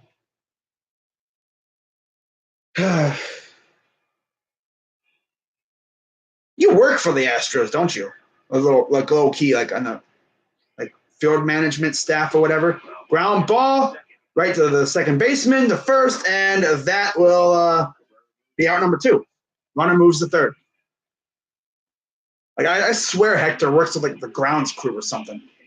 Astros Yankees game tonight. Nice. But you know what's funny, Hector? It's like we lost Mike Clevenger for 2 months. Marketing? Okay. I knew you did something with the Astros. I thought it was like something to do with like the field management or whatever. But yeah, we lost Mike Clevenger for 2 months now. And Indians fans, the first name that came out of their mouths on Twitter is Dallas Keuchel. And I'm thinking, ugh. I mean, that would be nice. But the Dolans don't just, ooh, what a play. Santana with a gem of a play, keeping the runner at third, ending the inning. Oh, you got promoted? Nice. Oh, you used to work on the field. Okay, yeah. I always remember you working on the field to some extent last year. But yeah, that's nice. But yeah, it's like the first name that comes out of Indians fans' mouths when talking about a pitcher to take over for Clevenger is Keuchel. And I'm thinking, you really think the Dolans, Paul Dolan specifically, who's not known for spending money, is going to pony up the dough to pay a big money pitcher like Keuchel? Losing any leverage? Yeah. Honestly, if I'm Keuchel, if I don't get a job by, I'm going to say June, I'm going to just say I'm going to close my eyes and pick the best deal that's out there. Can't get too picky. I mean, Kimbrel's still out there, but we got our closer, Pratt Hand. Not really too many other pitchers out there that are, guess, on the same caliber of Clevenger. Clevenger's a freaking all-star caliber pitcher. I mean, knowing us, though, we're probably going to go after Bartolo Colon or something. Or we're going to call up someone from the minor leagues. And for those wondering, Tristan McKenzie One, I think he's not really built to be a starter yet. He's still kind of frail. I mean, he's skinny. He looks like a stick, walking stick. He needs to bulk up. Yeah, I wouldn't say he's worth it. But we'll see what the Dolans come up with. But obviously, if Keuchel was amazing, he would have signed already. But we got 4 good pitchers right now. We'll see what we do to replace Clevenger. And what's really funny is Clevenger told us after he was pulled that saying, I'm gonna make my next start. Well, now he won't be starting for 2 months. Great. So 1-0 to Bowers. Ooh, way up high and in. Almost hit him. 2-0.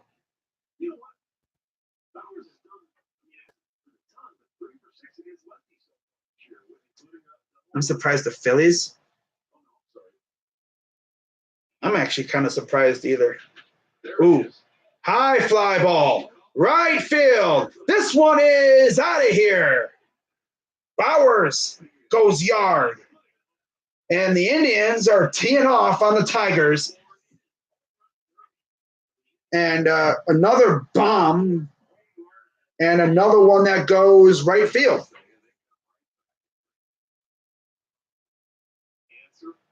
Wow. His first home run of the year. It is 6-2 Indians.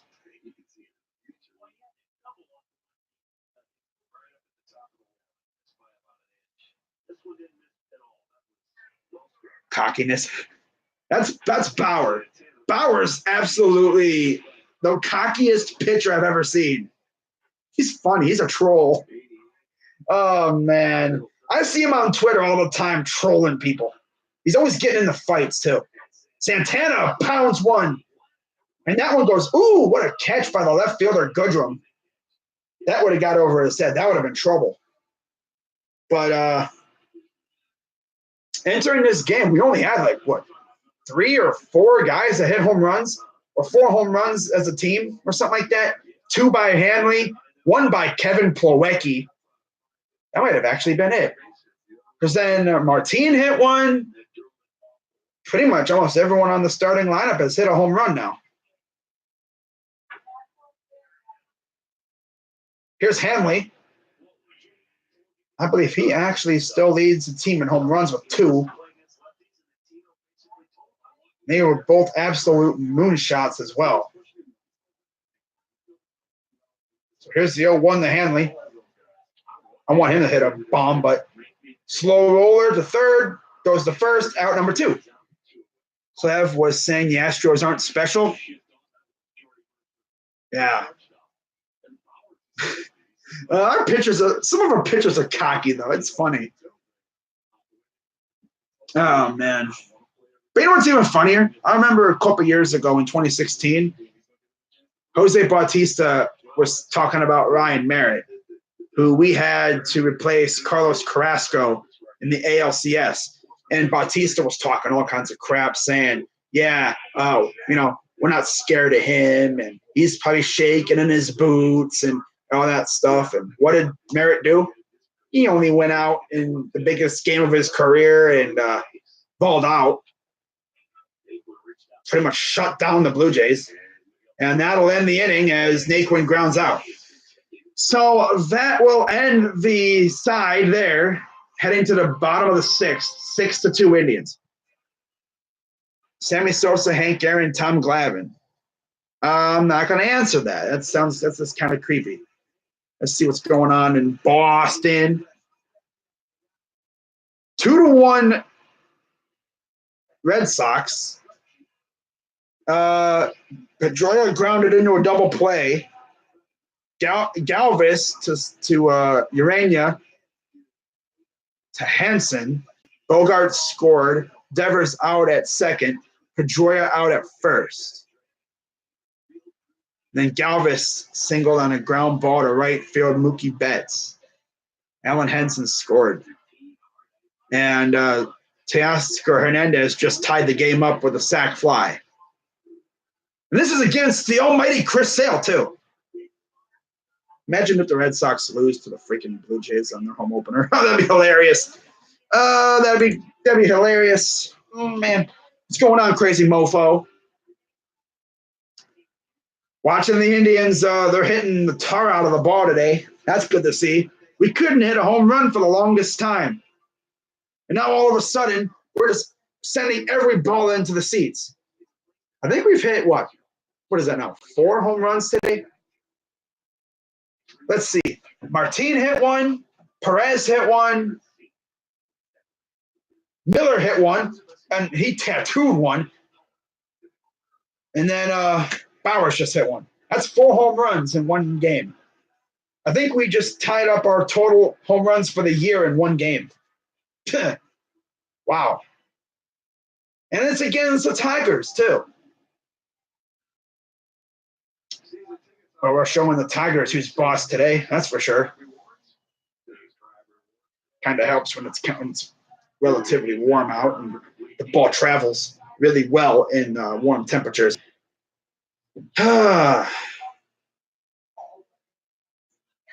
Grounder to Kluber. First out, number 1, right then and there. First pitch, 1 out. Hit a comebacker right to Kluber, bouncer, and got it and threw it to first. Easy out. None. Because all of the Browns and Indians titles happened before any of us were alive.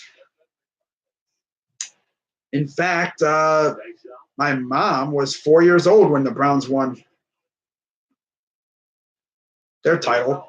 And my grandparents were, I think, relatively young when the Indians won their last title. I mean, granted, 1948 and 1964, those are 2 very, very long droughts. 2-0 for Griner. Kluber starting to creep up towards 100 pitches. High fly ball. That will stay in the park, but will it? I thought it was going to get down. But Bowers chased it down and records out number 2. Can't even talk today. God. So we are 2 outs now. Bottom of the 6th. 6-2 Indians.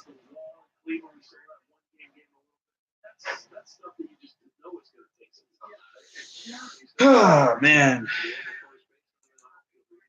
But yeah, Hector's my dude, though. I mean, for real. Me and him did a little bet, a little friendly, avatar bet last year. And of course, my team got whipped. So I had to go around with freaking Orbit on my freaking channel's avatar until the Astros were eliminated. That was fun. Probably do that again if, the Astros and the Indians see each other in the playoffs again. That sounds like fun. But with the way my team's looking, who knows if, that'll happen. I mean, I'm pretty sure we'll make the playoffs, but I don't know if we're going to see the Astros. Cavs championship was a fluke. The NBA paid to have LeBron win one to start a rivalry with Warriors. And, Kluber disposed of Mercer rather easily, and that'll end the inning. Wow, clean inning. Nice. Love those clean innings. 1, 2, 3. Go out to the mound, throw a couple pitches. 1, 2, 3. Walk back to the dugout. And you sit there for like 20 minutes. See what's going on social media. See if the Browns sign anybody or see what's going on.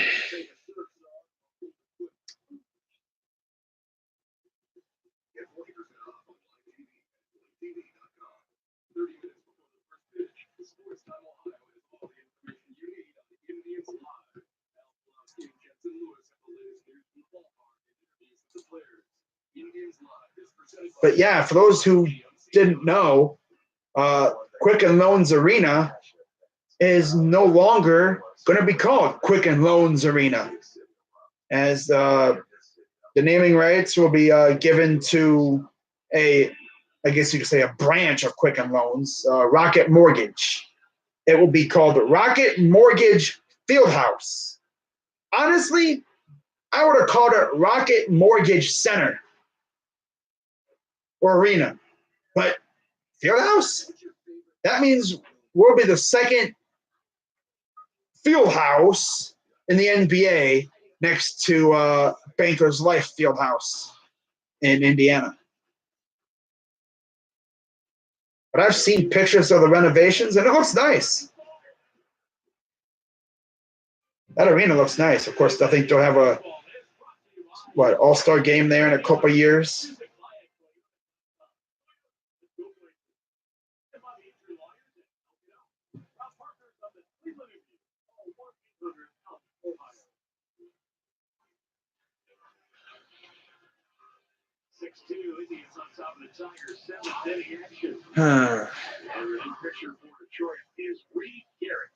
So here's Reed Garrett now out for the Tigers. 2 games, 2 in the third innings, 3 strikeouts, and a 125 average.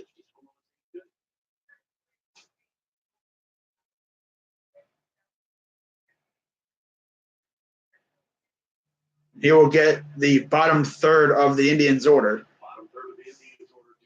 7, 8, 9. So here's Perez, 1 for 2 with a home run. First pitch, high fly ball. This is in play. And out number 1 to the right fielder, Castellanos. So just like that, 1 out. 1 pitch, 1 out for Reed Garrett.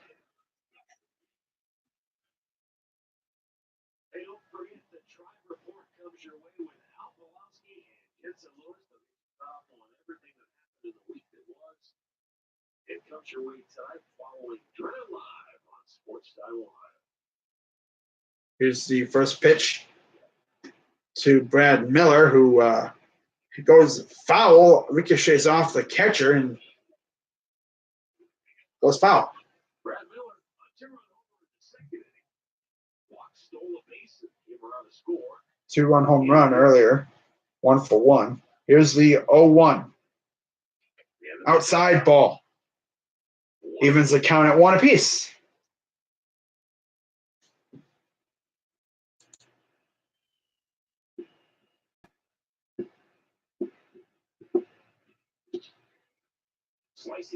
That's going to get down. That's going to go low in the corner, and Miller will get another hit. And it will be a double for Brad Miller.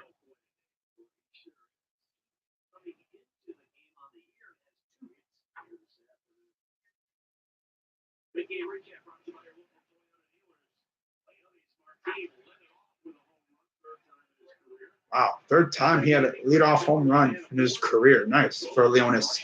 Then Miller had a 2-run home run, make it 3-1. And then Roberto with a solo bomb to make it 4-1. And then Bowers homered in the 6th. And here is Eric Stamets. So Martin would be up next if he gets the opportunity.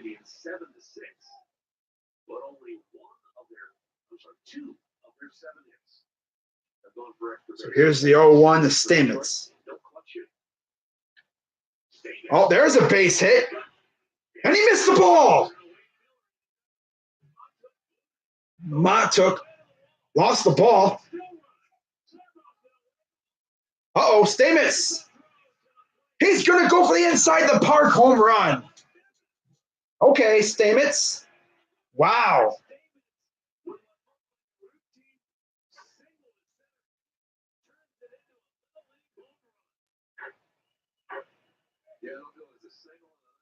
Oh, Little League, single RBI. That was a low-key error, too. But I thought it was an inside the Parker, but Matuk just overran the ball. He misplayed it, and Stamets is like, you know what? Screw that. I'm going home. Sarbaugh even waving him around. And nice. Wow, 8-2 now.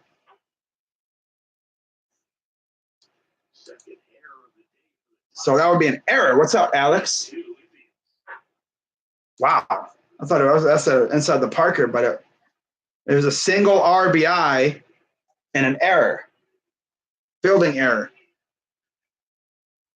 We've talked about it for many years. This is a triple ballpark. You can split the alleys here. And when you get a play like that, as an outfielder, you cannot misplay a ball. That's exactly what can happen. Well, he was thinking he wanted to try and get that ball and make a throw home. I think he might have taken his eye off of it. Wow. And ended up overrunning it. And that's a lonely feeling when you're sitting out there. I'm trying to think of another feeling in sports that would equate to that. And I'm not sure I can come up with one that's. I mean, you throw a pick six as a quarterback, that's got to be about the only thing I was going to say. And there's almost a 4-pitch walk, but there's the first pitch. There's the first strike for Martin. Yeah, Stamets actually scored on the error. But like I said, that center field is very deep. 3-1. And there's your 5-pitch walk. But I mean, when you got a guy who has speed, and then a play like that happens, you just misplay the ball and it just ducks underneath your glove and goes all the way to the back to the wall. You could be freaking slower than a sloth and score from first. Rajai Davis probably scoring 5 seconds before he even got the ball. That dude's fast. Zimmer, same thing, probably lost the ball and obviously not going to run on that. So here's Jose Ramirez now. 8-2 Indians.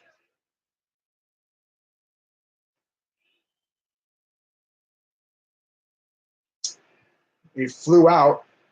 So here's the 1-0 to Jose. I'm waiting for him to hit a homer. He's one of the only guys that hasn't hit a home run yet at all this year, which is kind of surprising, considering he I think led the team in home runs last year.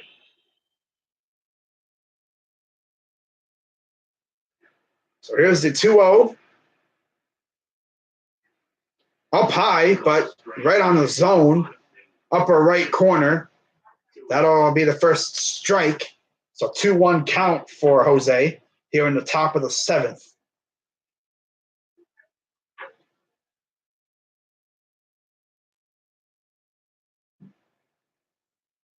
Here's the 2-1. Outside, 3-1. Carlos Santana. I'm sorry, no, it'd be Jake Bauers would be next. Then it'd be Santana. But literally looking at our lineup right now, the only guys that have not hit a home run yet, foul, Jose Ramirez, Tyler Naquin, and Eric Stamets. That's it. Those are the only guys that have not hit a home run yet for the Indians that play almost every day. Of course, Luplow and Moroff haven't hit one yet as well. So here's the 3-2 payoff pitch to Ramirez. Fouls that one off. He probably could have held off and went walking the first because that would have been ball 4. But I know how Jose is. He's going to be fighting. He want to be trying to hit that thing and put that in play. Maybe even hit it out. He's trying to get his first home run of the year, much like everyone else has been doing today.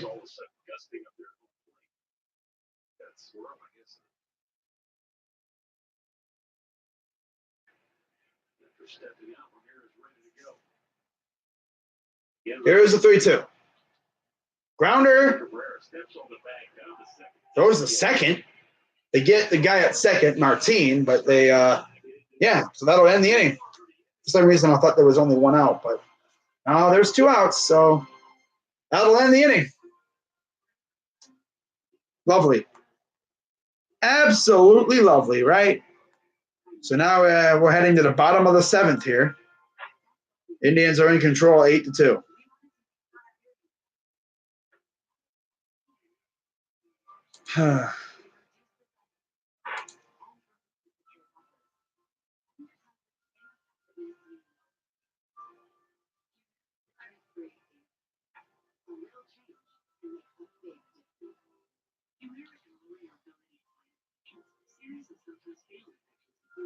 Bobby Bradley hit a home run in Columbus today. Nice. Let's see how far he hit this one.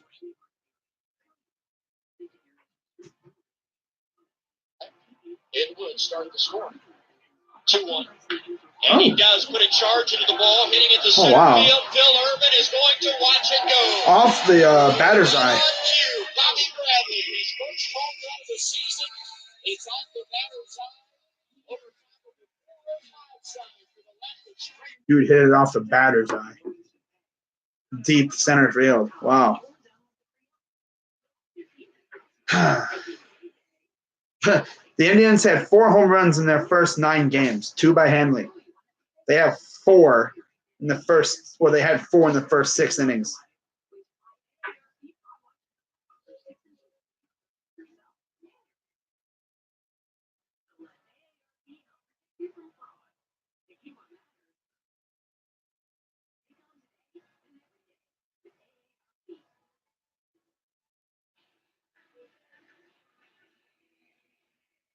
Indians cruising today by an 8-2 score. And Dan Otero will come on now. So Dan Otero is now in for the Indians, a pitcher.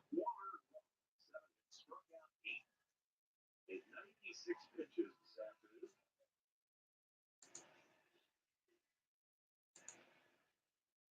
Yeah, the Indians have won each of the last 5 starts for Kluber against Detroit. So here's Josh Harrison against Otero. First pitch is a strike. Harrison is 2 for 3 today. So in those last now 6 starts, Kluber's given up 5 earned runs in 6 innings against Detroit. Here's the 0-1. Inside, ball 1.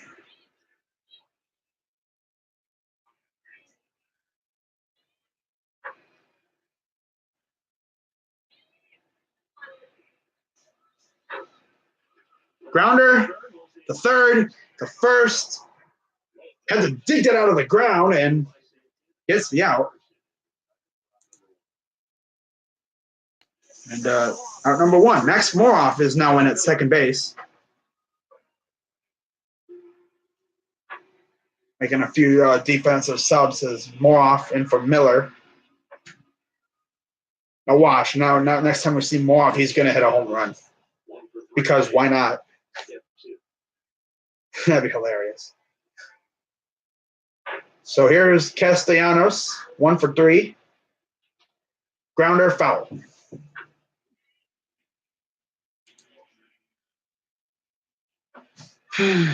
Wow, Brandon Lowe off of Urban Santana. Wow. First preseason home game for Nick Foles as a Jaguar will be against his former team. That's crazy. Just waited on it to get the base hit. What you call making an adjustment. And good hitters can do that.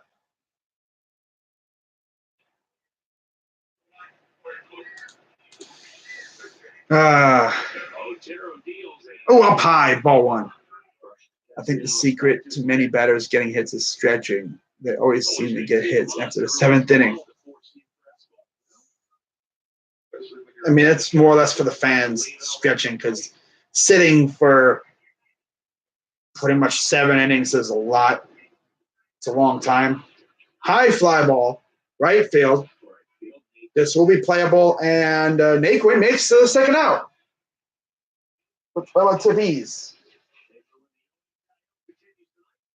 Ford Field just beyond the, just behind Comerica, of course, where the Lions play. And of course, they got the Little Caesars Arena as well in Detroit now. And the Pistons moved from the Palace to downtown Detroit. Grounder, the third. Oh, did he get him? He got him. Oh, Stamets. I'm sorry, dude.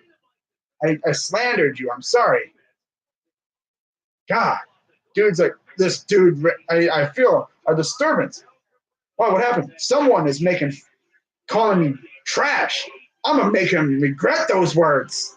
Let me throw out Cabrera by sniping him like that. Ooh. Picking up his boy Ramirez at third. I got your back, Jack. Or Jose. Oh, wow.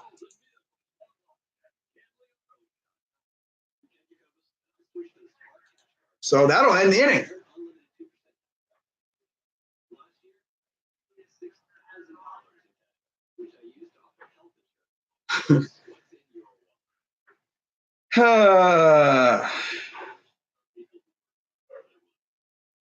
Oh, yeah, that's right. Tonight's the NHL draft lottery. Fun. Of course, the NBA draft lottery usually happens during the conference finals. I know last year it happened during the Cavs and Celtics series. And yes, guys, in case you're wondering, I will be live streaming that. I'll be live streaming the draft lottery. Hopefully, we can get that number 1 pick and bring in Zion. Because I tell you one thing, Cleveland would become very fun to watch in sports if we were to get Zion, because that means you'd have the Browns with Baker and, of course, Odell. The Cavs would have Zion and Sexton, and the Indians would have Lindor. And whatever else we have, Brad Hand and them.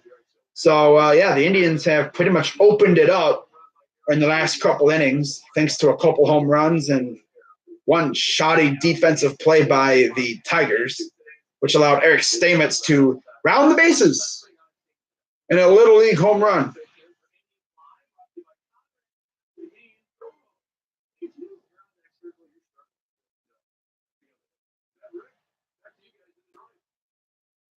Nice tease, Jensen. I like it. How about this? The Indians 4 home runs today. They hit 4 here in Detroit. The Royals hit 4 home runs here in Detroit. The Tigers only home run this year has come off the bat of Kristen Stewart. Kansas City has hit 4 against Detroit. We hit 4. And Stumpf is now in for the Tigers on the mound against Jake Bowers. And the Tigers have only hit 1. That's funny. They can barely score runs enough as it is. What color would Zion shoes be? Probably wine and gold, or a white and gold, white and wine or something. Or maybe even, yeah, I think wine and gold in some variation, depending on the jersey. So here in the top of the 8th,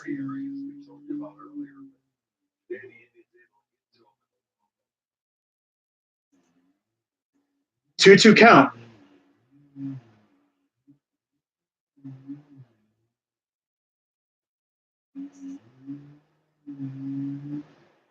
Yeah, wine and gold, yeah. 2-2 offering. 2-2 offering goes wide at 3-2, full count.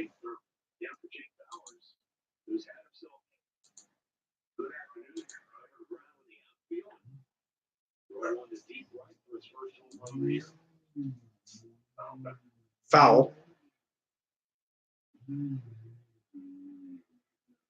He must have talked to the umpire. I wonder if that was a strike.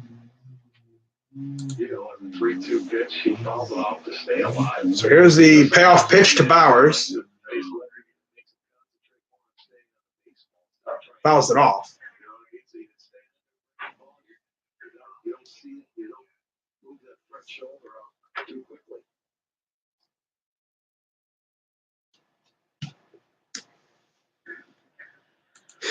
All right. 3-2. Fouls that one off.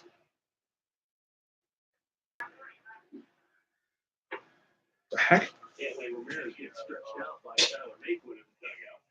Okay. But yeah, we will see Hanley Ramirez coming up here in a few minutes after Bowers and Santana. Here's the payoff pitch. Strikes him out. Good location with that pitch.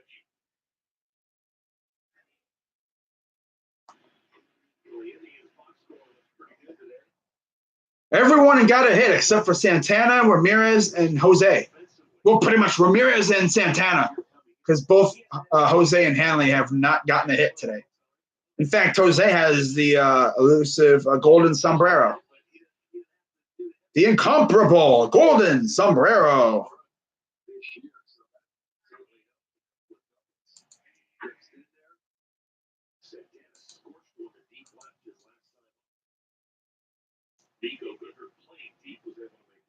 Here's the 0-1 to Santana. How fitting would it be if he hit a home run? 1-1 count. In fact, Bleacher Report, I see you released another mock draft for NBA. So next half inning, we will take a look at that. Base hit. Oh, no, it's not. It's going to go right into the glove of the right fielder. So how about that? Thought he was going to get a base hit. No, not for you today.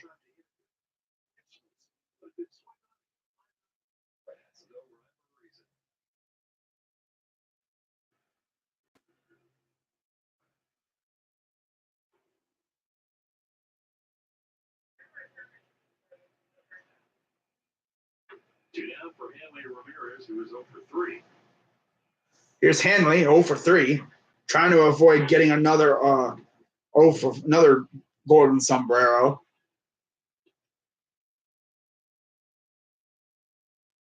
You don't want that. So here's the he's 0 for 3, a ground out last at bat. Swings through, and that's strike one. Evens the count at 1 apiece.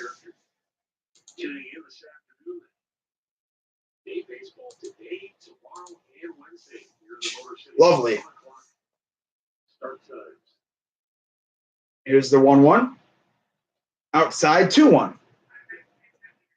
Day baseball for the 3 games here. Not very often you see that, but it's whatever. Unfortunately, I think I got stuff to do tomorrow, so I will not be able to stream the game tomorrow. And I should be able to do the game after. I'm probably going to be doing the Thursday game. So there is that. Duke is looking into allegations. Oh, really? Wow. 3-1. Up high, ball 4, and no golden sombrero for you, Mr. Ramirez. And Lupolo will come in for Naquin.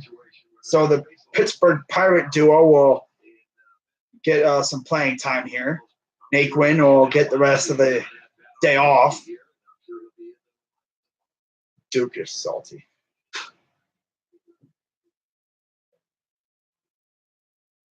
Lupolo 2 for 11. Here's the first pitch. That's a ground ball, and that's a base hit for Lupolo. I like Cam Ramirez. If anything, he's a good, little comedic, relief for the team. Very easygoing. I always see him low-key joking around, He's cool. By the way, the Indians are wearing their gray jerseys. The usual grays, not the dark blues. Of course, they wear the reds at home, mostly. Occasionally, they will also wear the whites at home as well. Oh, they're winning 4-2? Wow. So here's Roberto Perez. I'm actually surprised they don't put Kevin Plawecki in there, but okay. Ignas Brazdeikis will hire an agent and declare for the draft. Wow. From the team up north. 0-1. Inside, ball 1.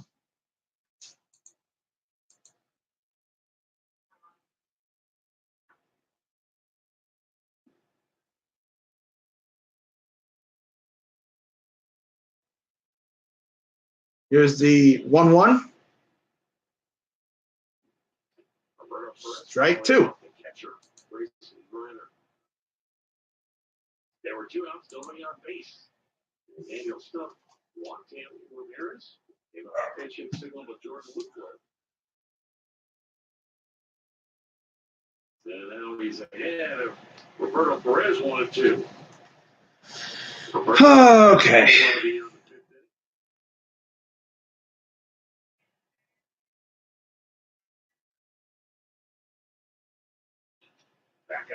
Foul ball out of play.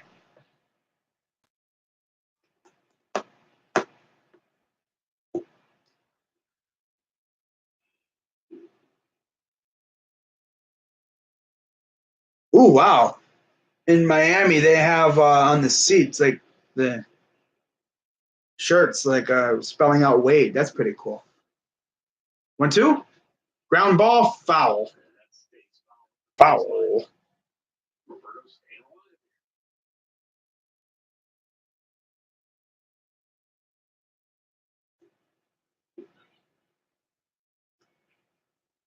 KCP reportedly nixed deal for Jabari Parker. Wow.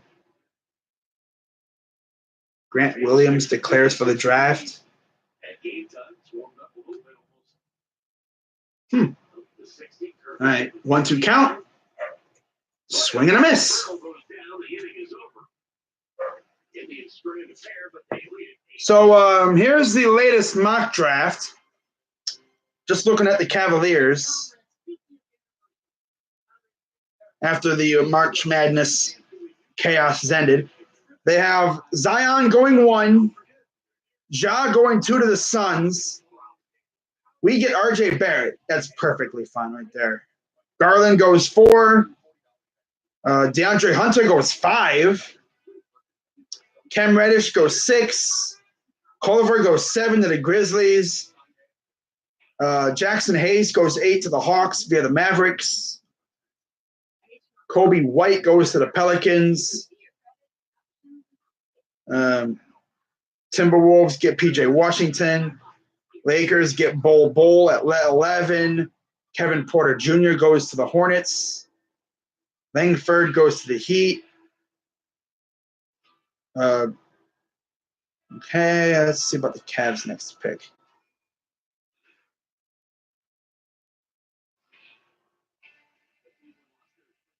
We're at 26. We get some dude from Florida State. Oh, Kevin Kelly. Okay, that's cool. That awesome. Okay, so I'll be right back. All right, guys, as we get ready for the bottom of the 8th inning. I'll be right back. Don't go anywhere.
Greg Allen's in left field now. We're in the bottom of the 8th. Olsen is now pitching. 8-2 Indians. Excuse me. 0-2 count for Goodrum. Here's the pitch.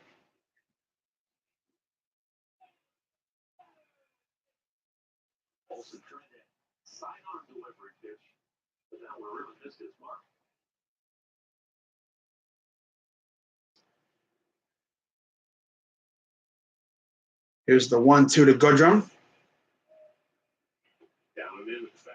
Evens the count at 2 now. Another ball.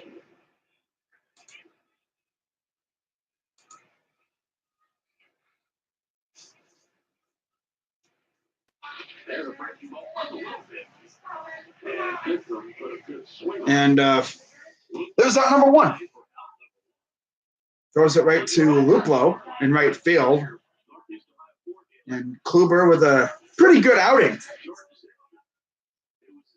6 innings pitched, 7 hits, 1 earned run, 1 walk, 8 Ks. They've won the last 5 starts versus Detroit, and it looks like they're going to add another one to that total.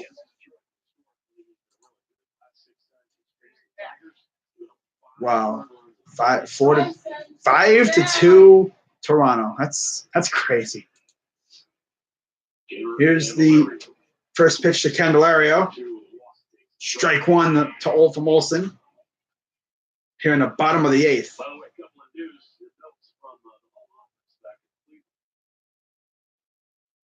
One of those embarrassing 0-1. we were talking about as a player. Yeah. The only missed dunk when basketball player go from dunk to throw down and you misfire. Oh, you're remember right now. Another stroke coming in. What's the day game? Everybody's active. They're working, they're listening, they're watching a little bit. 1-1. And I also received word Ball. that there was a official announcement today. Cavs playing their last game at home. It is now no longer Quicken Loans Arena, but Rocket Mortgage Fieldhouse is the new name. 2-1. Grounder stays fair. The first, and now he's out number 2. Tell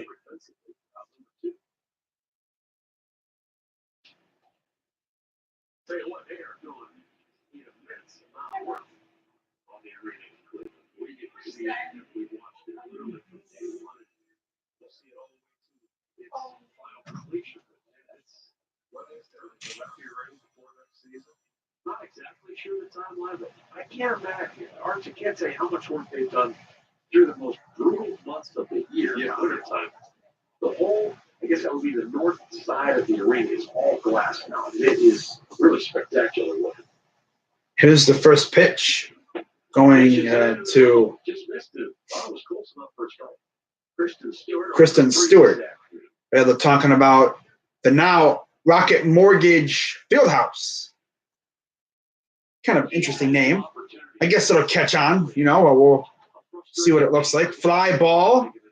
This will be playable. Barely gets out of the infield, and that'll do it for the inning. So we head to the 9th, 8-2 Indians. And most of our runs today have been scored via the long ball. We've had 4 home runs, 1 home run with the single and error.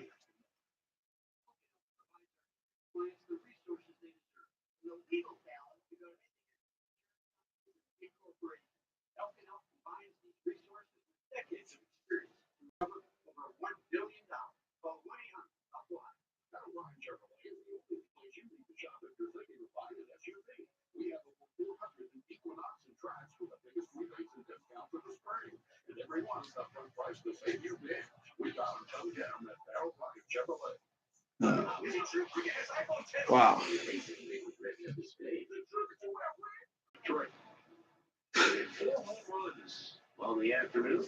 Drew Verhagen is now out there. 41 games last year, 3-3 record, 4.63 ERA, 56 and a third innings, 19 walks, 53 strikeouts. Dustin Peterson is now at first for the Tigers. Down low, horrible pitch there. Oh, God. Bounced off the ground. And here's Max Moroff, batting 8th.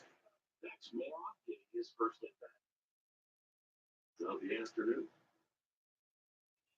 Second pitch is right down the pipe, and it is 1-1 count.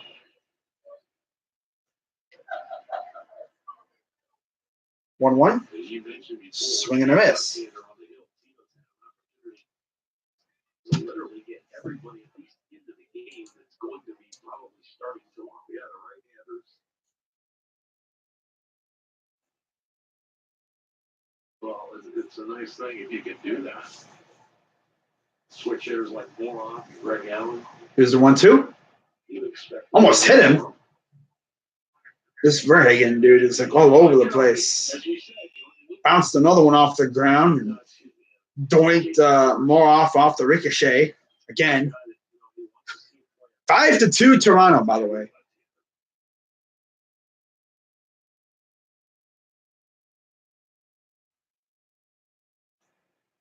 Swing and a miss. So there's your first out of the top of the ninth.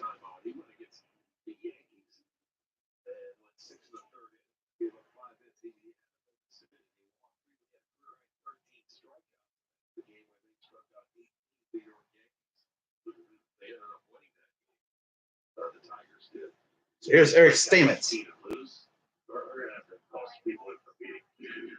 Sack fly and an RBI single. Low key Little League home run. First pitch is way outside for ball one. What's going on, Foro? Haven't been looking at the comments too much now. There's not really much going on. So 1-0 count to Stamets. Here's the pitch. It is high, but not far enough. And that'll be out number 2.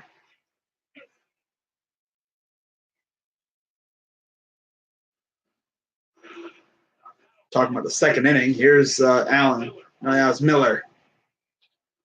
Pounced on one and sent it way out of here in a hurry. That was like on a frozen rope. Here's the first pitch to Leonis Martin.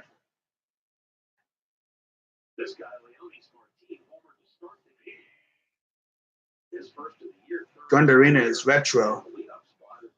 Well, now it's called Rocket Mortgage Fieldhouse. It's an interesting name for it. That's funny, though, because now you have one arena, one venue named after First Energy Stadium. You have Progressive Field and Rocket Mortgage Fieldhouse. That's an interesting trio. So 0-2 count for Martin. 2 outs here in the top of the ninth. I wonder who they're going to have out there in the bottom of the ninth. Probably not Hand. Grounder. That's going to go right to the second base shortstop, and that'll end the inning or retire the side. So last chance for the Tigers coming up. It'll be Matuk, Griner, and Mercer. Indians are up 8-2. Looking to put the finishing touches on a victory today. And then they just spend the rest of the day probably at the team hotel, probably have dinner, and then they probably just wait for tomorrow. I'm always curious to know what does a baseball team do after a day game, like an afternoon game like this? Like you have the whole rest of the day to do stuff. Like what do they do?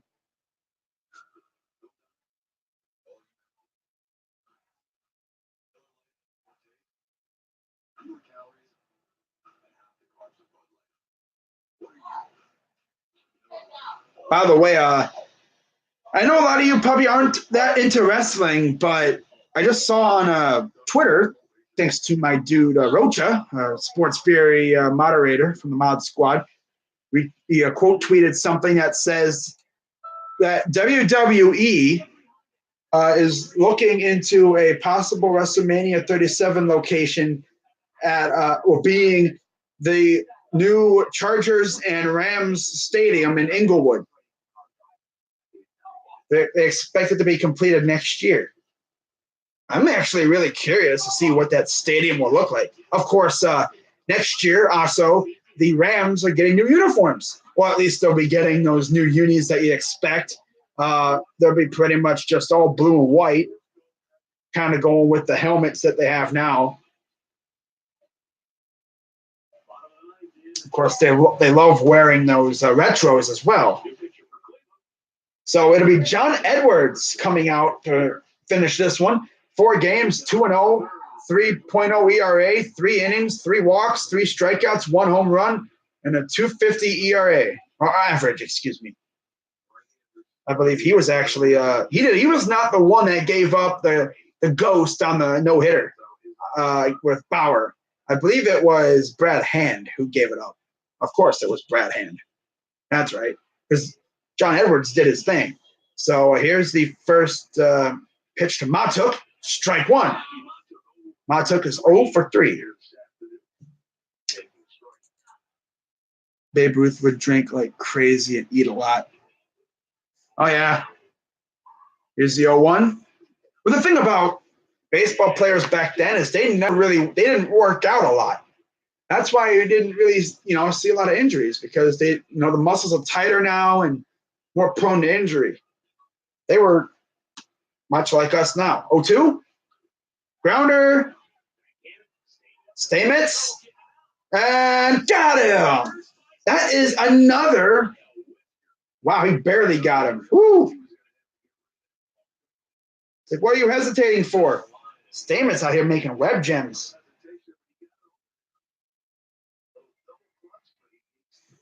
Double clutched it for a second. Hope it don't rain. Again, he had a hard time getting out of the glove.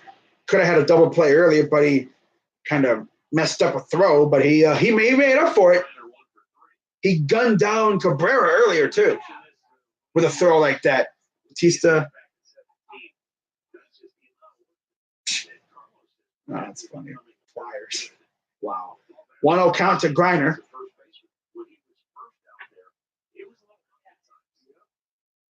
And 1-1 count now.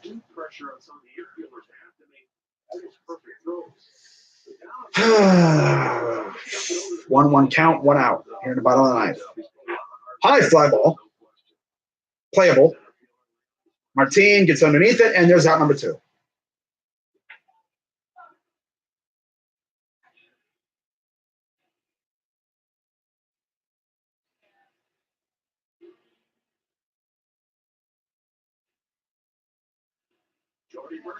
Mercer is the very last chance for the Tigers. He is also 0 for 3.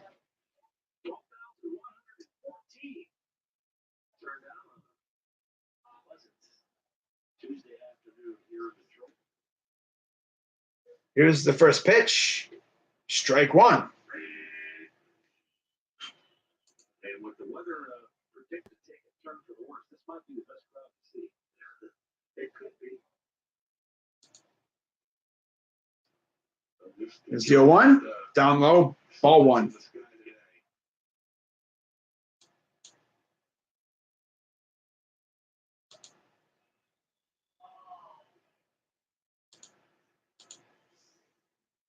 Here's the 1-1. Fly ball foul. Okay. Okay.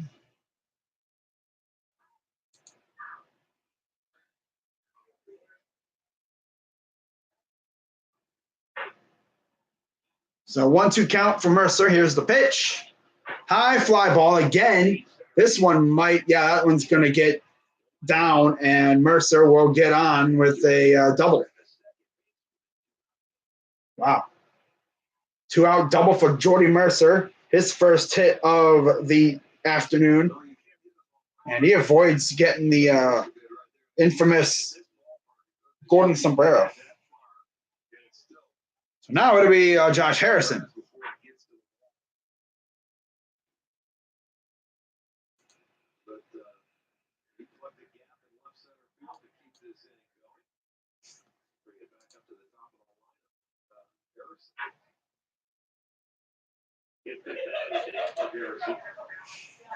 Double to start. But since then, a pop up and a ground up.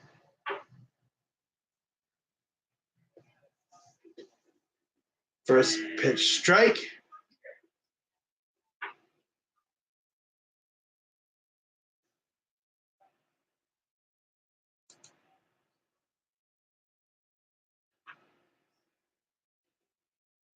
Ball. Don't you just love it? Like when you're trying to look up something in the freaking website, it's just acting all crazy. Like, really? Here's the 1-1. Swing and a miss. Talked about this earlier in the game. The Indians since 2013 have the second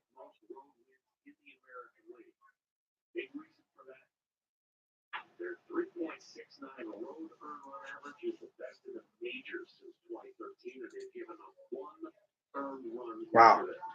Grounder They should do it. goes to first, and that's going to do it. Indians take the win 8-2 over the Tigers, and we improved to 7-3 on the year.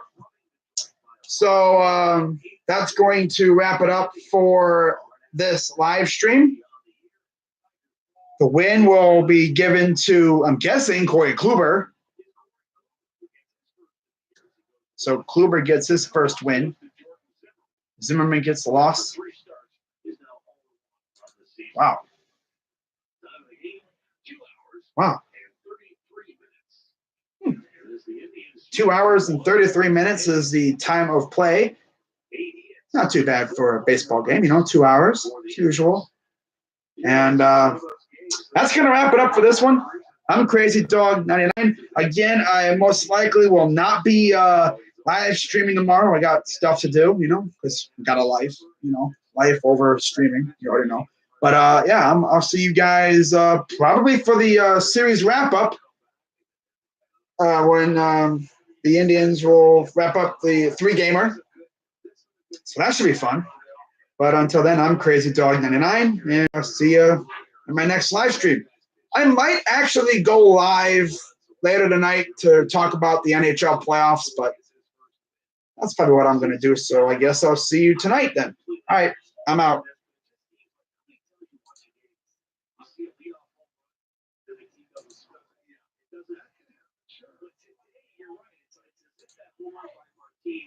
So instead,